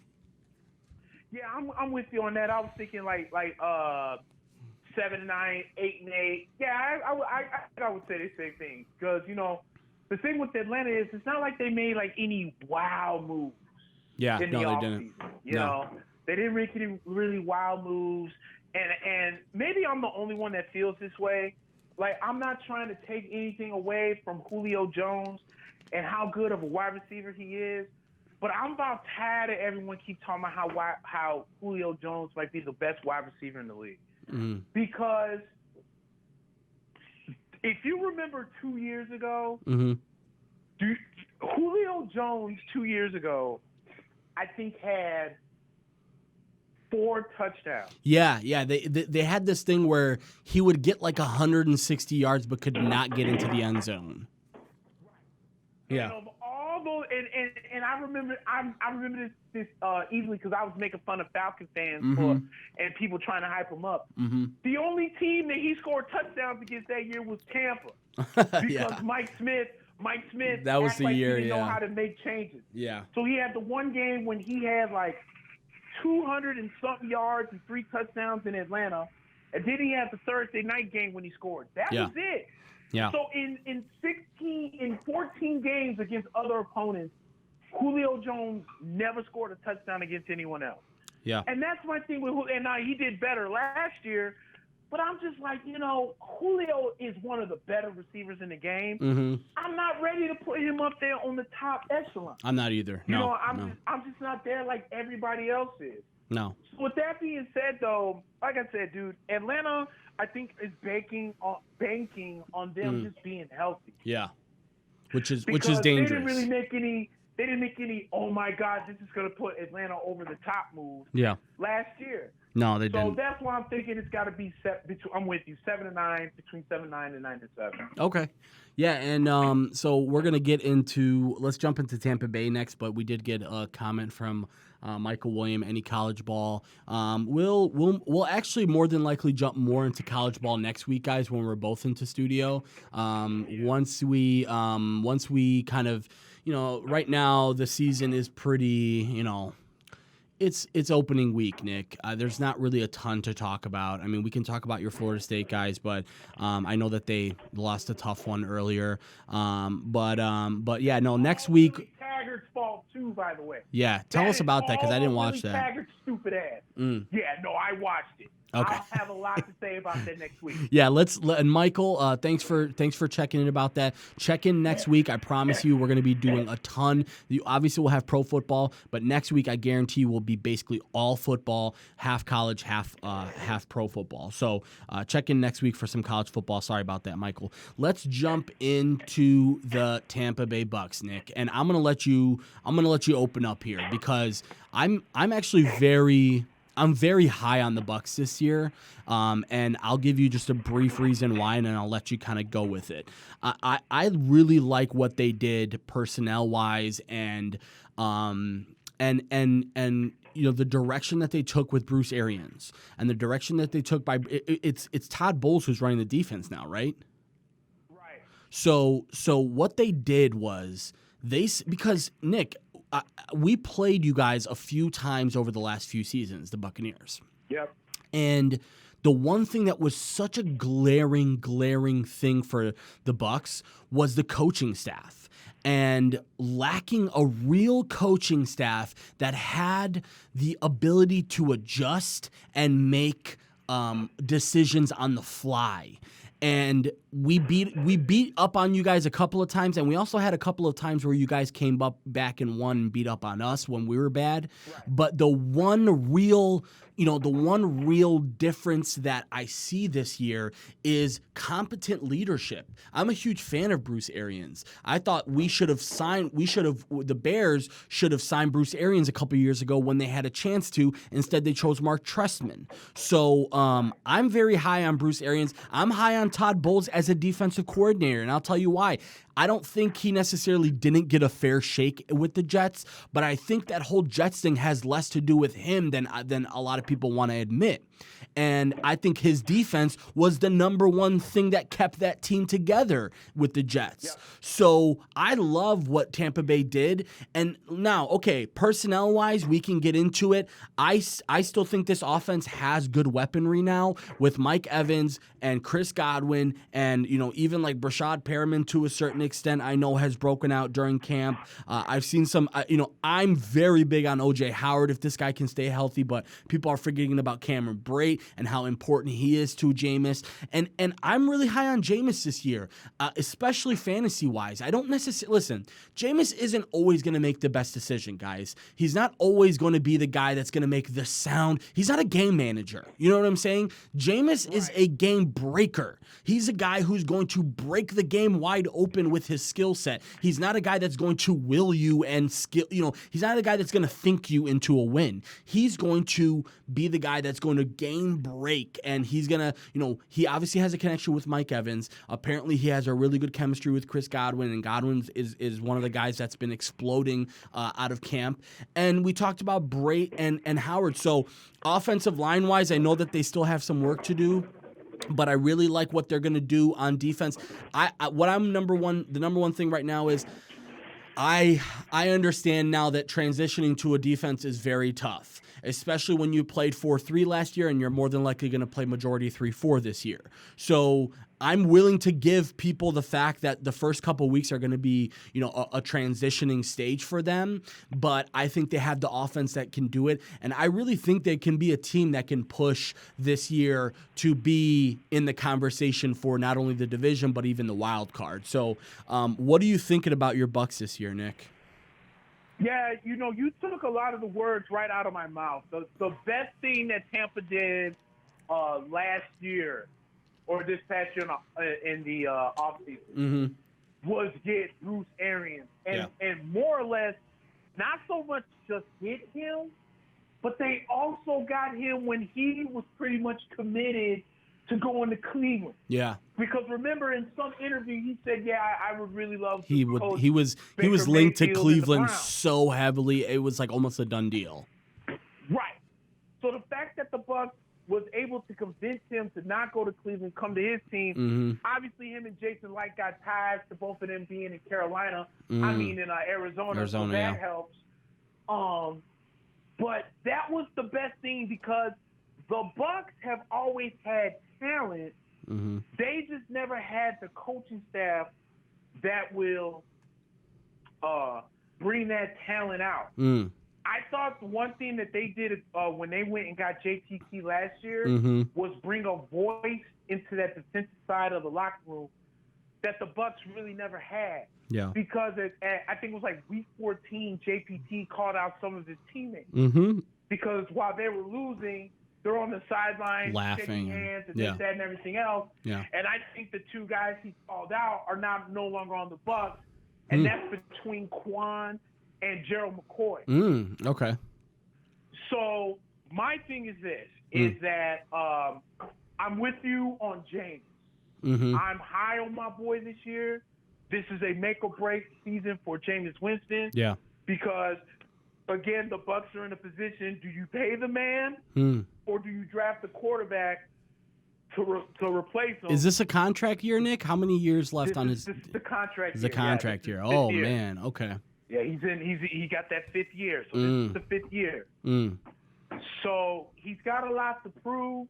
The biggest issue I have with the Bucs is the O-line. Yeah. In the dress rehearsal game, it was either that offensive line really sucked or Cleveland's defense is really just that good. Yeah, might be either. As much as I want to think that that it's Cleveland's defense is really that good, Bucks offensive line still has issues. So if somehow between Byron Leftwich, Bruce Arians, and the offensive line, they can figure that out, the Bucks offense is going to be insane.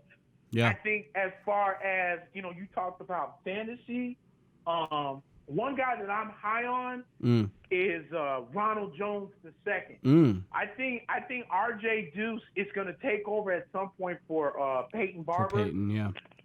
For that starting running back position, and I think he's going to be really good fantasy-wise. But the Bucks still have a few issues, I think, in their secondary, but it's a young secondary. Yeah. Once they get Vita Vea back with Ndamukong Suh, there is a lot of talk about maybe putting Vea on the end like they did in L.A. with Aaron Donald. Remember, Suh was the nose tackle. Aaron Donald was the end. Vita Vea is a strong individual. He is. So put him on that end might actually do wonders for Vita Vea. Yeah. So my thing is that another guy to look out for the Buccaneers, they got this young tight end. His name is Tanner Hudson. Been killing it in preseason. He will be an X because Jameis loves throwing to his tight end. He does. He always has. Yeah. So having him as that third tight end will be money to go with OJ. And like you said, if OJ can stay healthy, he's going to be a monster. Cameron Brate, another one. Yeah. So the Bucs have the weapons. They have the tools. Now you got the respectable coaching staff to release everything. Now we just got to see all the pieces come together. Yeah. Yeah, and Nick, one thing that I will say is they can't get caught in those shootout modes anymore this year. True. That's been something that's plagued them so much is they've scored enough points to win games in the past. They just get into these, gunslinger, shootouts with teams that have better artillery than them. Simply put, you can't, you have to have a mindset this year, and I think that's why Todd Bowles is such an important factor in this, of taking the ball away and putting your defense in a position to essentially create opportunities for your offense. So I think that's super important for them this year. They can't get in the shootouts. I will tell you a little bit about their schedule, but I know you probably are well aware. They will start off this coming Sunday, or I'm sorry, not tomorrow, but next Sunday, against the 49ers at home, and then they'll have a division game the next week, week 2 at Carolina, week 3 at home versus the Giants, 2 straight home games against the Rams and the Saints, and then back at home to play Carolina, and then another 2 straight road games against Tennessee, and then another one at Seattle, and then 2 straight at home for Arizona and New Orleans before another 2 in a row at Atlanta and then at Jacksonville. And then they'll wrap up the season with 3 of the 4 at home, with a home game in Week 14 against Indianapolis, a road game against Detroit in Detroit, and then the last 2 weeks against Houston and Atlanta at home. Real quick. Mm-hmm. Can you repeat the games between weeks 4 and 12? Absolutely. Because there's a problem with that. Yeah. The Buccaneers got royally screwed in their schedule. Yeah. They're gone away from home from almost 4 to 5 games because one of those games is in England. Yeah. I think it's the one against Carolina is in England. You're right. So even though we're the home team, that game's in England, which is total BS. That is terrible. You're right about that. International crap. Yeah, please. Yeah. No, let's repeat it for those of you guys who missed it. So week 4, they're at LA against the Rams. Week 5 at New Orleans against the Saints. And then week 6 is counted as a home game for them, but it'll be both them and Carolina in in a London game, and then they'll get a bye in Week 7 before going back on the road for another 2 in a row against Tennessee and Seattle, and then 2 at home against Arizona and New Orleans, and then another 2 on the road against Atlanta and Jacksonville. That is That's a crazy stretch between Week 4 and Week 14. Yeah, and trust me, the Bucs were not happy. Yeah. And the NFL schedule committee did admit at fault that they messed up by making the Bucs be away from home for almost 6 straight games. That's unbelievable. So that's insane. But you know, the Buccaneers are professionals. They'll go out there and do their thing. I know the fans, including myself, is not happy. Can't be. Yeah. But we'll see. We'll see. Yeah. I mean, the Bucs got to take care of it. Yeah. So let me hear. I'll give you my thoughts first because I want to hear a little bit more about your thoughts. I really do see this team right now similar to what you said with Carolina. I can see them going 6-10, and I can also see them going 10-6.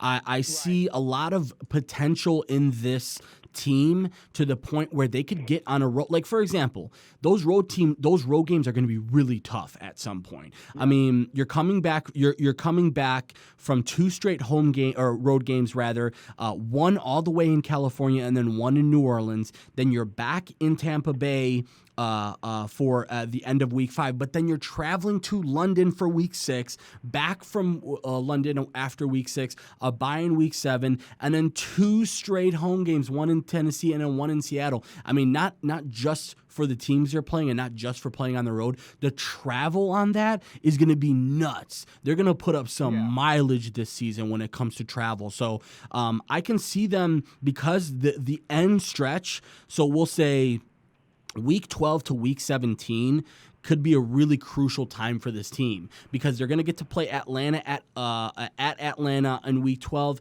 at Jacksonville, which we don't know what type of team Jacksonville is going to be by then. And then we see Indianapolis at home against Indianapolis in Week 14. We don't know what type of team the Colts will look like just yet. And then Detroit, Houston, and Atlanta to end the season. I could see them winning some games at the end of the stretch. And again, if they can get hot at the right time, I think 10-6 is very realistic. But I don't think it's too crazy to think that this team will take a step up this year. It's just, can we really expect so much out of a team with a brand new coaching staff and a brand new mentality in a way too? Because the way they play football is going to be different this year, Nick. So we'll have to see what that looks like. But I'm thinking right now, I think it's very possible they'll fall in the 6-10 to 7-9 range. But I also think it's very possible that they can be in the 9-7, 10-6 range because the way that this division works, if they can beat New Orleans a couple of times, or beat New Orleans, Atlanta, or Carolina, let's say they get 3 or 4 wins out of that, they could be in a good position this year. Yeah, and Jameis plays really well against Atlanta. Or what it is about the Falcons, but those always, especially in Atlanta, those seems to be his favorite games. I'm going to meet you in the middle because usually on a good day, I would overhype the Bucs and put them at 12 wins and have them win in the division. I was hoping you were going for that. yeah, exactly. But I'm not going to do that this year. Yeah. I'm setting the bar at 8 wins because I think the coaching staff, the games will be managed better. Yeah. One thing that killed Tampa Bay last year was Dirk Cutter. Not because of him being a coach. It was because he had such an ego. Plays, yeah. Because when Todd Monken was calling games, the Bucs were flowing up and down the field. Then for some out of the blue, unknown reason, Cutter would take over and want to call the games again. And it's like, why, dude? If Todd Monken is doing what he's supposed to, why are you taking the reins from him? Yeah. And then that's when the Bucs start getting stagnant. And then that's when the Bucs, the defense you already knew was under Mike Smith. At that point, either teams were blowing us out or they were finna make the comeback on us. So I think with Tampa, with the new coaching staff, can add on to 3 wins of what we got last year. Because I think last year we were only 5-11. So this year, I feel we can go 8-8. So I'm going to set the bar relatively low. Yeah. I would like to see them better than 8-8. Mm-hmm. But even if the Bucs go 8-8, it's a 3-win difference from what we were last year. Yeah, still better. So that lets me know that the team's on the right track. Yeah. So Certainly. that's why I'm saying I like the Bucs at 8-8. If they go 8-8, great. I know we haven't been in the playoffs for a while, but I want to see improvements on the team first. Yeah. Then let's worry about the playoffs. Yeah, no, you have the right mentality. The Bucs are not a team. Right. The Bucs are not a team that's on this cusp of winning a Super Bowl championship. This isn't the 99, 2000, 2001 Bucs. No. Yeah. This is a team that hasn't been in the playoffs since 2009. Yeah. Haven't won a playoff game since 2002. Yeah. So we got to be realistic about things. So before we start talking playoffs, let's talk improve. Let's talk about win differential. Then let's talk about playoffs. Yeah. No, that's a great mentality. Like I said, the tools are there, but you bring up such a great point that it's crazy to think that Arians and Leftwich and Bowles can make this team go from 5-11 to 11-5. That's crazy. No, yeah, you can't have that expectation. You know what I'm saying? You feel me? So Yeah. that's why I'm saying I think 8-8 is obtainable. Yeah. And if they do go 8-8, then I'll really be happy for 2020 because I feel like our team is going on the right direction. Yeah, and that's very important right now for Tampa. Yeah, and it's important to mention that, Nick, this offense has enough on it to be a top 10 offense.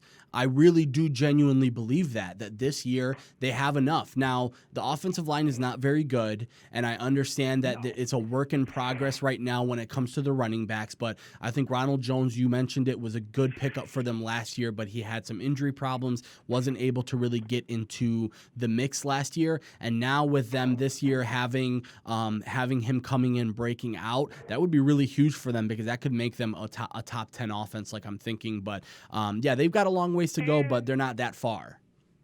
And let me say this too. This is how you know that last year was a coaching issue. One of the problems with Ronald Jones, outside of the fact that he was hurt, the play calling stuff. Was the playbook. Yeah. He couldn't understand the playbook. Right. Well, where's the coaching staff to teach this man the flipping playbook? Right. If you go back about, I want to say like maybe 3 weeks to a month ago, he did an interview. Yeah. And he said the one thing about this year that was different from last year is that I'm ahead of the game in learning the playbook, which means Byron Leftwich is sitting with this man, and the running back coach is sitting with this man for him to understand the plays. Right. Something we didn't have last year. Yeah, so no. Already an improvement from what we had last year going into this year. No doubt about that. And like I said, I think that they're in a good position right now to compete with the with the Atlanta and Carolina teams, and then again try and bring up the rear on New Orleans, who we'll talk about next. New Orleans is obviously the favorite, I think, right this year. I mean, they've got to be the favorite for the South with the type of performance that they had last year. Obviously, a very disappointing end to their season, but I'm tired of mentioning that game, Nick. I really am. Me and you both. I'm really sick and tired of this whole mentality of woe is me and, we should have been in the Super Bowl and da-da-da.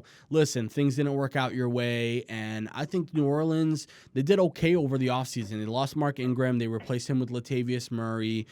They brought back Teddy Bridgewater to really make sure that they were going to have a nice, solid backup because, again, Nick, the early returns right now on Drew Brees are not that nice this year. They are saying that this guy looks every bit of his age right now. Let's not forget, man, we've got some quarterbacks. We're so used to, Nick, seeing guys like Rivers and Brady and Brees as these untouchables and these unbreakables. And there's no way that Brees will ever take a step down because how could that ever happen? Because he's Brees, and Rivers will never take a step down because he's Rivers. And, we see it with Eli Manning, but we, for some reason, can't fathom a guy like Brees taking a step back. And I do see him taking a step. I mean, I will be honest. I followed New Orleans pretty heavily last year because I had some fantasy players on their team.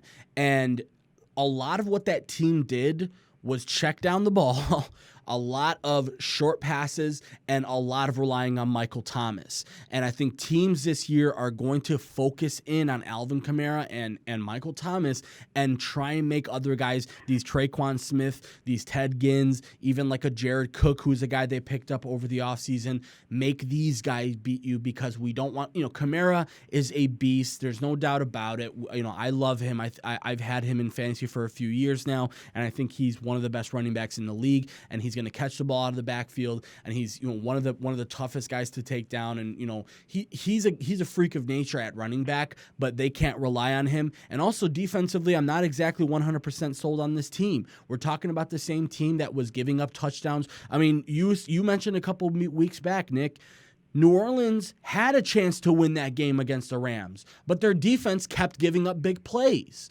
So, who are you going to blame at the end of the day? Are you going to blame the referees for missing one call? Or are you going to blame your defense for missing a whole quarter? It's crazy to think that, we still have New Orleans fans talking about that one play. They need to move on, and I think this season we're going to see them be a little bit less of a superpower in this league, and we're going to see them in the same light that a lot of people. I don't know if you remember a couple years back, Nick, the Patriots didn't look that great, and a lot of people started to look and go, is Tom Brady done? Like, is this dude done?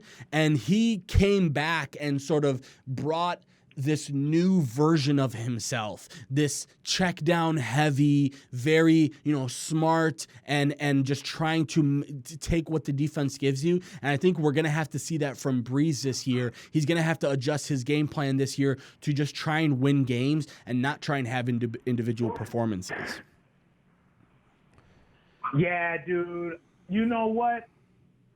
I know Colin Cowherd has said many times that he thinks that New Orleans is supposed to take this step back. Yeah.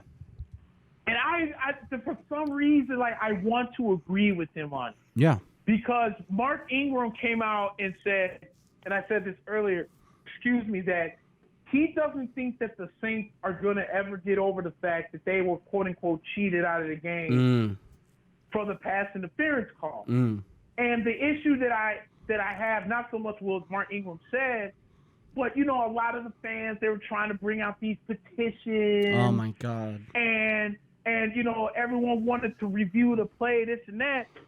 But you and the great and almighty Drew Brees, that was a first down play at the 20-yard line. Yeah, You're going to try and tell me that the almighty Drew Brees couldn't get you in the end zone 3 more tries? Yeah. And then, like you mentioned, New Orleans defense last year was mediocre at best. I know the Bucs Ryan Fitzpatrick torched them first week of the season. Yeah. And it just got seemingly it kind of got better, but it kind of got worse. So I think with New Orleans, this really isn't the same team. Yeah. I know they brought in Latavius Murray, but to replace him with Mark Ingram, who kind of was the heart and soul of his team. Yeah. It's hard for me to fathom. So I know Mike Thomas has got his contract extension, and I know it's all about Drew Brees. Yeah. But like you said, dude, Drew Brees is a year older now. I've heard the same things you've heard, that he hasn't really looked that great. Yeah. And I think that's why they went out and traded for Teddy Bridgewater when Bridgewater was in New York. Yeah. Because they, I think, are looking at life after Breeze. Right.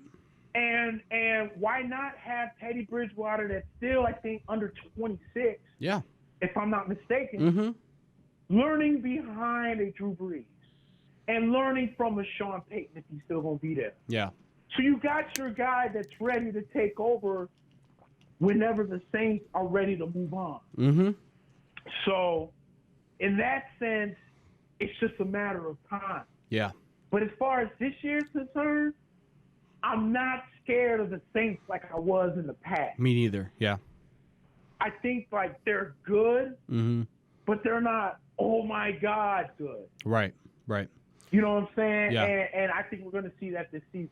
Yeah, no, I agree too. And, even their schedule, Nick, just looking at it at a glance, is pretty tough this year. You're talking about opening the season on Monday night against Houston at home. And then, man, they've got some really tough games between week 2 and week 8. They've got to play the Rams at LA, the Seahawks at Seattle, home against Dallas, home against Tampa Bay, at Jacksonville, at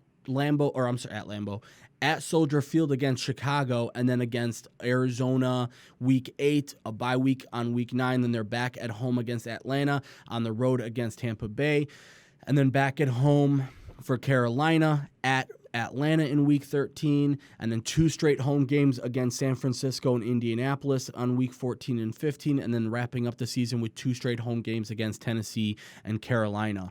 That's a really tough stretch between week 1 and week 7. They're going to have to face the Rams, the Seahawks, the Cowboys, the Jacksonville Jaguars, who are going to have a tough defense at the very least, and Chicago. So they're going to face 3 of the best NFC teams, in my opinion, in the first 5 or 6 games. I think that they would be ecstatic if they could make this playoffs with like a 10-6, 11-5 record, because that would really give them.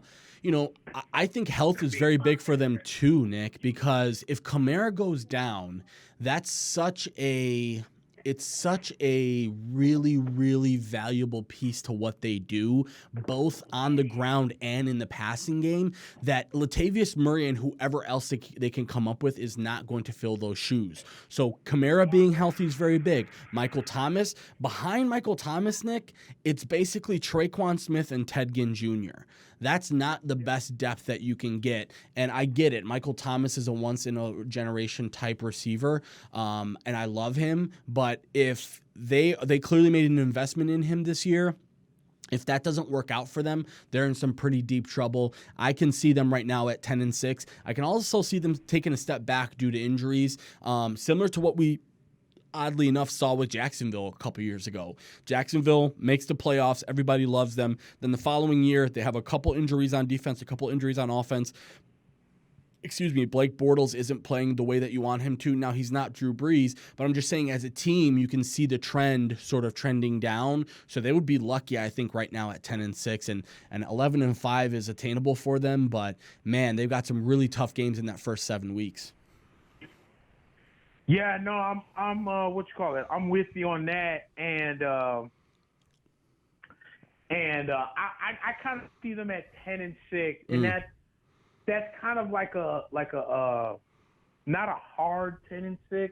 Yeah, it's kind of like a loose 10-6 with an asterisk. Because again, it's just like I don't really know how good New Orleans. I thought, because like last year, I thought the Saints were good enough to make the Super Bowl. I had them all the way to the Super Bowl. But I don't think they got better this year, because look at it like this. Mm-hmm. When you mention their wide receiver depth, if this was Drew Brees 5 years ago, the depth wouldn't matter, because especially for a guy like Ted Ginn, who has all the speed, and Drew Brees maybe having a little bit better of arm strength than he does right now. Right. That's almost a money in the bank combination. Drew does not have the same arm strength as he does now. And we know that Ted Ginn is no expert route runner. No. You get what I'm saying? Right. So I'm with you where you say, outside of Michael Thomas, the wide receiver depth is thin, extra thin. So I think that my feelings change because of the call, because of the moves, because I don't think Latavius Murray is an upgrade to Mark Ingram. Yeah. So I don't know how much I feel that the running attack is going to be. I mean, Alvin Kamara is a monster. Yeah. But when you can have a two-headed monster, it just makes things easier for your quarterback. Yeah. Especially one that's 38, 39 years old. So that's what I'm saying. I'll start at 10-6. But if they were worse than 10-6, I wouldn't be shocked. Yeah, I wouldn't either. And especially like if you lose a guy like Kamara or lose a guy like Thomas, this is a team that could be like in really, really big trouble because okay, Jared Cook is no spring chicken. Drew Brees is no spring chicken. Latavius Murray's been in the league for quite a while, and he's not exactly Mark Ingram himself. So the offensive line is another year older, and they are, on the interior at least, not as good as they probably would want to be. So to me right now, the defense is really big, and anytime you're banking on this specific defense to be the best or being even better is tough to it's tough to imagine a New Orleans team where this defense is elite. So they're going to have to keep their head above water. I think they'll have a shot to do it, but man, they got some tough games that first 7 weeks. The NFC is going to be damn fun this year, Nick. That's all I got to say. Okay, cool. So I think that it opens the door with the Chiefs. And I think with New England, I think their defense is what's going to be heavily relied on this year. Because Tom Brady is getting older. Yeah. Can Sony Michel have the same year last year as he did this year? Mm-hmm. The wide receiving core is a little bit different with a young, you got a young talent like N'Keal Harry on there. Yeah. But it's New England still, so they still are favorites. Mm-hmm. Cleveland is now in the mix, with the moves that they made. Pittsburgh is still in the mix, Kansas City. So I just think that, I don't know if I said it last week on the Mack and Black, but I definitely still have Dallas representing the NFC in the Super Bowl, but I just have no idea who I got representing in the AFC. Oh, yeah, wow. dude, I'm going, bro, I am high on Dak Prescott this year. Oh, wow. See, this is the year my man steps out, with or without Ezekiel Elliott. Because the thing is, I was looking at this, right? Mm-hmm. First off, hold on. I hate being back here sometimes. Just give me 1 second. Mm-hmm. It'll stop in a second. Sorry for the technical difficulties, guys. First off, when we did the NFC East preview, I did not know how good the weapons can be for Dak Prescott. Yeah. Amari Cooper. You get Randall Cobb out of that crap storm in Green Bay. Mm-hmm. Michael Gallup is now your slot guy. Mm-hmm.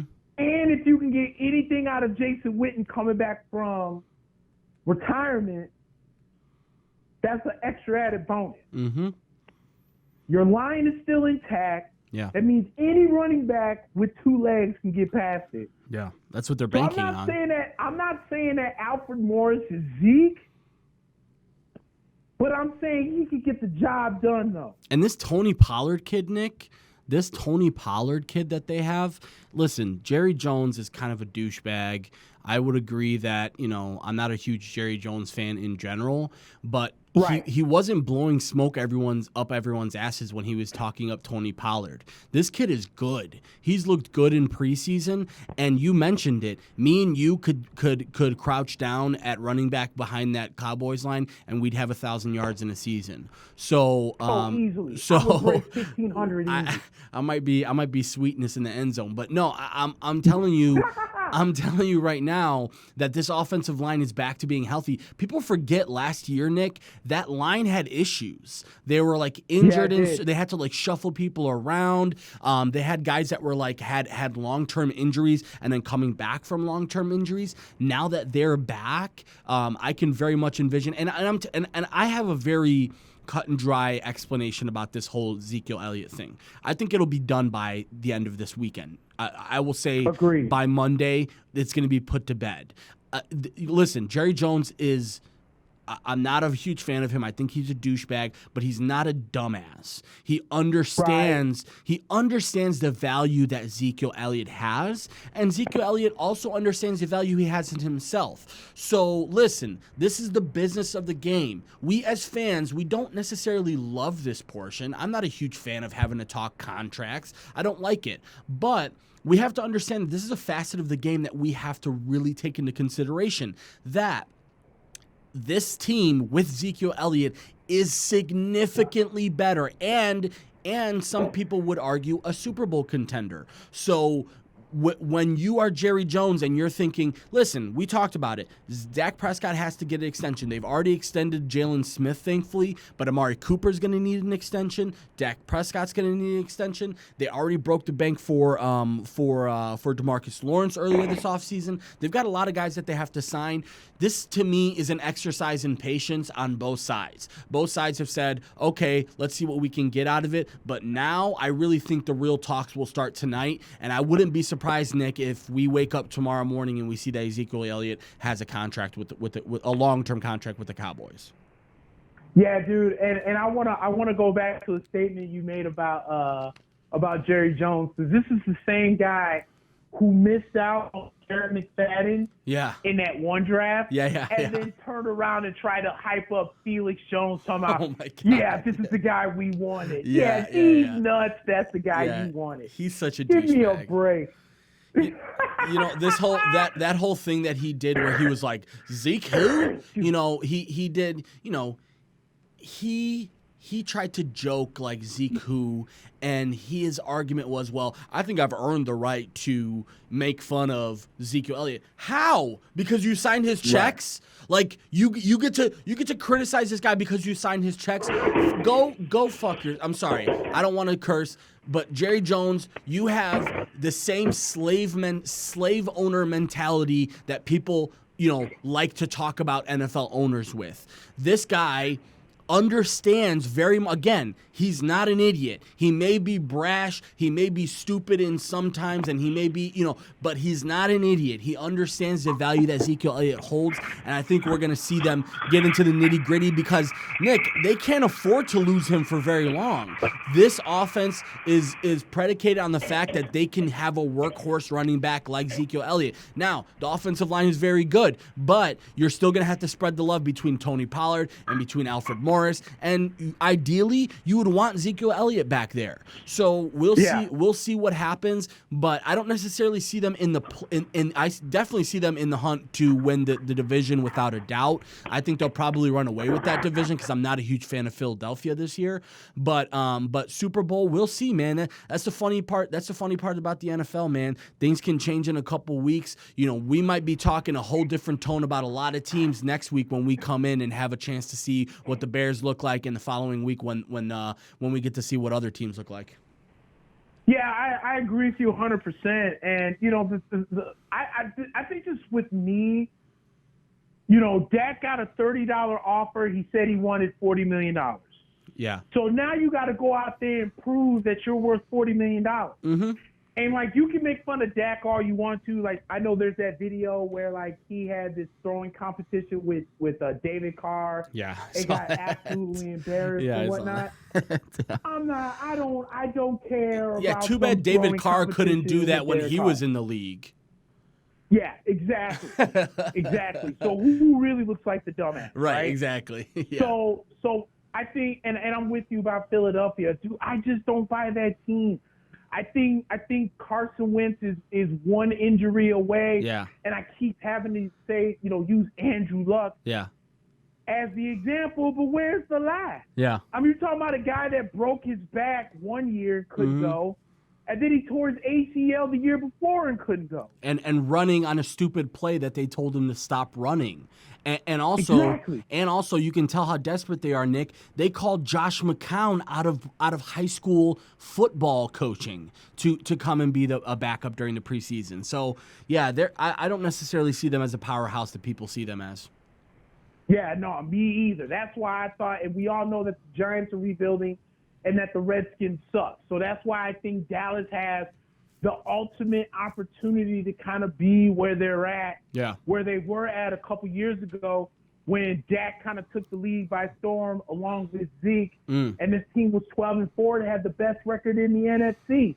Yeah. So that's why I think they kind of can make that comeback again this year. But what we fail to talk about is how good this defense is. Yeah, very good. I think this is the best defense that Dallas has had on paper in a very long time. Mm-hmm.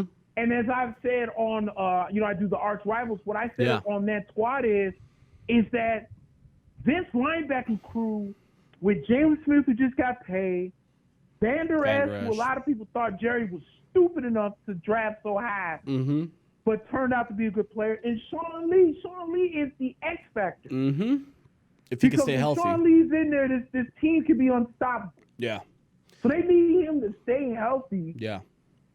And I think Dallas could go far places. And I really think they can. They've got damn good cornerbacks too. Cornerbacks on defense, they're like 5 deep on at cornerback. I love their defense too. They're also deep on the front 4. I mean, DeMarcus Lawrence is only one guy that they had. They got Taco Charlton. They got other guys that they can really, that they can really let loose on quarterback. So I'm in the same boat. I really like the Cowboys this year, but I think the NFC, man, I think the AFC. I think it's easier for us to plot out what's going to happen. I just think the NFC, the first 3 or 4 weeks, we're going to find out. That's just the way it is. So, yeah, all right, big bro. And Miro, he said, loving the shirt. Thank you, my brother. Go White Sox. Nick, I think we're probably going to go ahead. Quick. What did you talk about this whole Melvin Gordon thing yet? No, I haven't. What are your thoughts on that, bro? Because there's talk that the Chargers might be forced to have to trade this man. Yeah, so let me say this, man. I'm pro NFL player, Nick. I don't care. Right. I don't care if people want to go against me. He's on my fantasy team and he's gonna screw up my fantasy league and da-da-da-da. I don't care about any of that. And I know you probably don't either. I support NFL players, and I support specifically now, we talked about the way that the league has changed the way that they look at running backs. I support running backs feeling that their value is higher and securing the bag. I want you to secure the bag. Now, this Melvin Gordon situation is a little bit sticky because Melvin Gordon is a damn good running back, and he's done some damn good work for the Chargers in the past, but the Chargers right now are in some cap space issues. They right now don't feel like they can give out the money that Melvin's asking for while still keeping some of the guys that they're hoping to keep over the next 2 or 3 years. So, so I understand it from both aspects, and this is just going to be one, Nick, where we're going to have to find out what happens. I very much see this as in the same light as I saw Le'Veon Bell. I mean, listen, Bell is a tremendous. Listen, if you think the thing for Bell didn't go well for him, you may or may not be right, but he held his ground. He wasn't about to get injured and have another season-ending injury and lower his value anymore. And, I think Melvin Gordon has the right to do that, but I still think it's a really tough pill to swallow if you're the Chargers. Either way, if you have to give him that contract, then you better win this year. That's the real big portion for them is, man, if we're going to shell out this money for Melvin, he better make us a damn good football team. I think they're prepared to move forward without him, Nick. I think they're just going to say, you know what? They like Justin Jackson. They like Austin Eckler. And apparently they brought in a couple of guys during camp that they think can help carry the load. That remains to be seen. I think Melvin Gordon's one of the best running backs in the league, and I support his endeavors, but I just don't know if he'll ever play for the Chargers again at this point. And you know what? The Buffalo Bills need a running back. They just cut McCoy today. They just cut Shady today. That's all I'm going to say. Do you put Melvin Gordon back there with good old Jake Allen?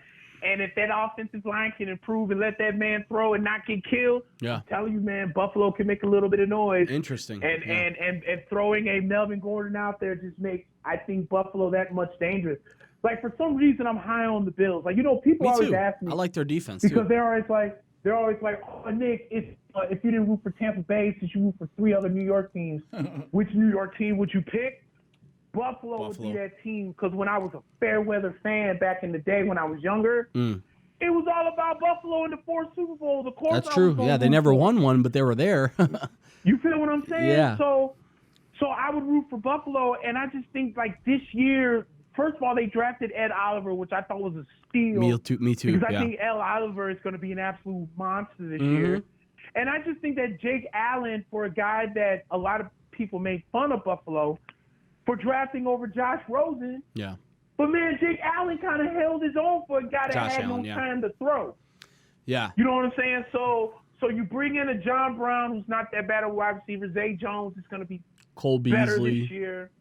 You don't Cole Beasley, you bring in, so now you got yourself a black guy. And Nick, the reason why they felt so comfortable cutting McCoy was because they drafted that kid Devin Singletary. We talked about him like a couple weeks back before anybody even knew his name. Devin Singletary, they love him, and apparently he's going to be the feature back this year. They also have Frank Gore there. They also have TJ Yeldon there. So they feel really good about their depth, and I think the McCoy thing had to do with how much they were going to save on the cap space. And now it's interesting to see what McCoy does, Nick, because there's a couple teams, and I'm going to throw this out. I think Kansas City better go out and run and grab Shady McCoy right now, because they're running with this guy Damian Williams, who is a journeyman running back, and everyone likes to talk about Andy Reid and how he can put any running back there and make him a 1,000-yard guy and make him a good guy. We'll see. That remains to be seen. But behind him, they have Carlos Hyde and Derwin Williams. I would very much like to see them go out and get a Shady McCoy and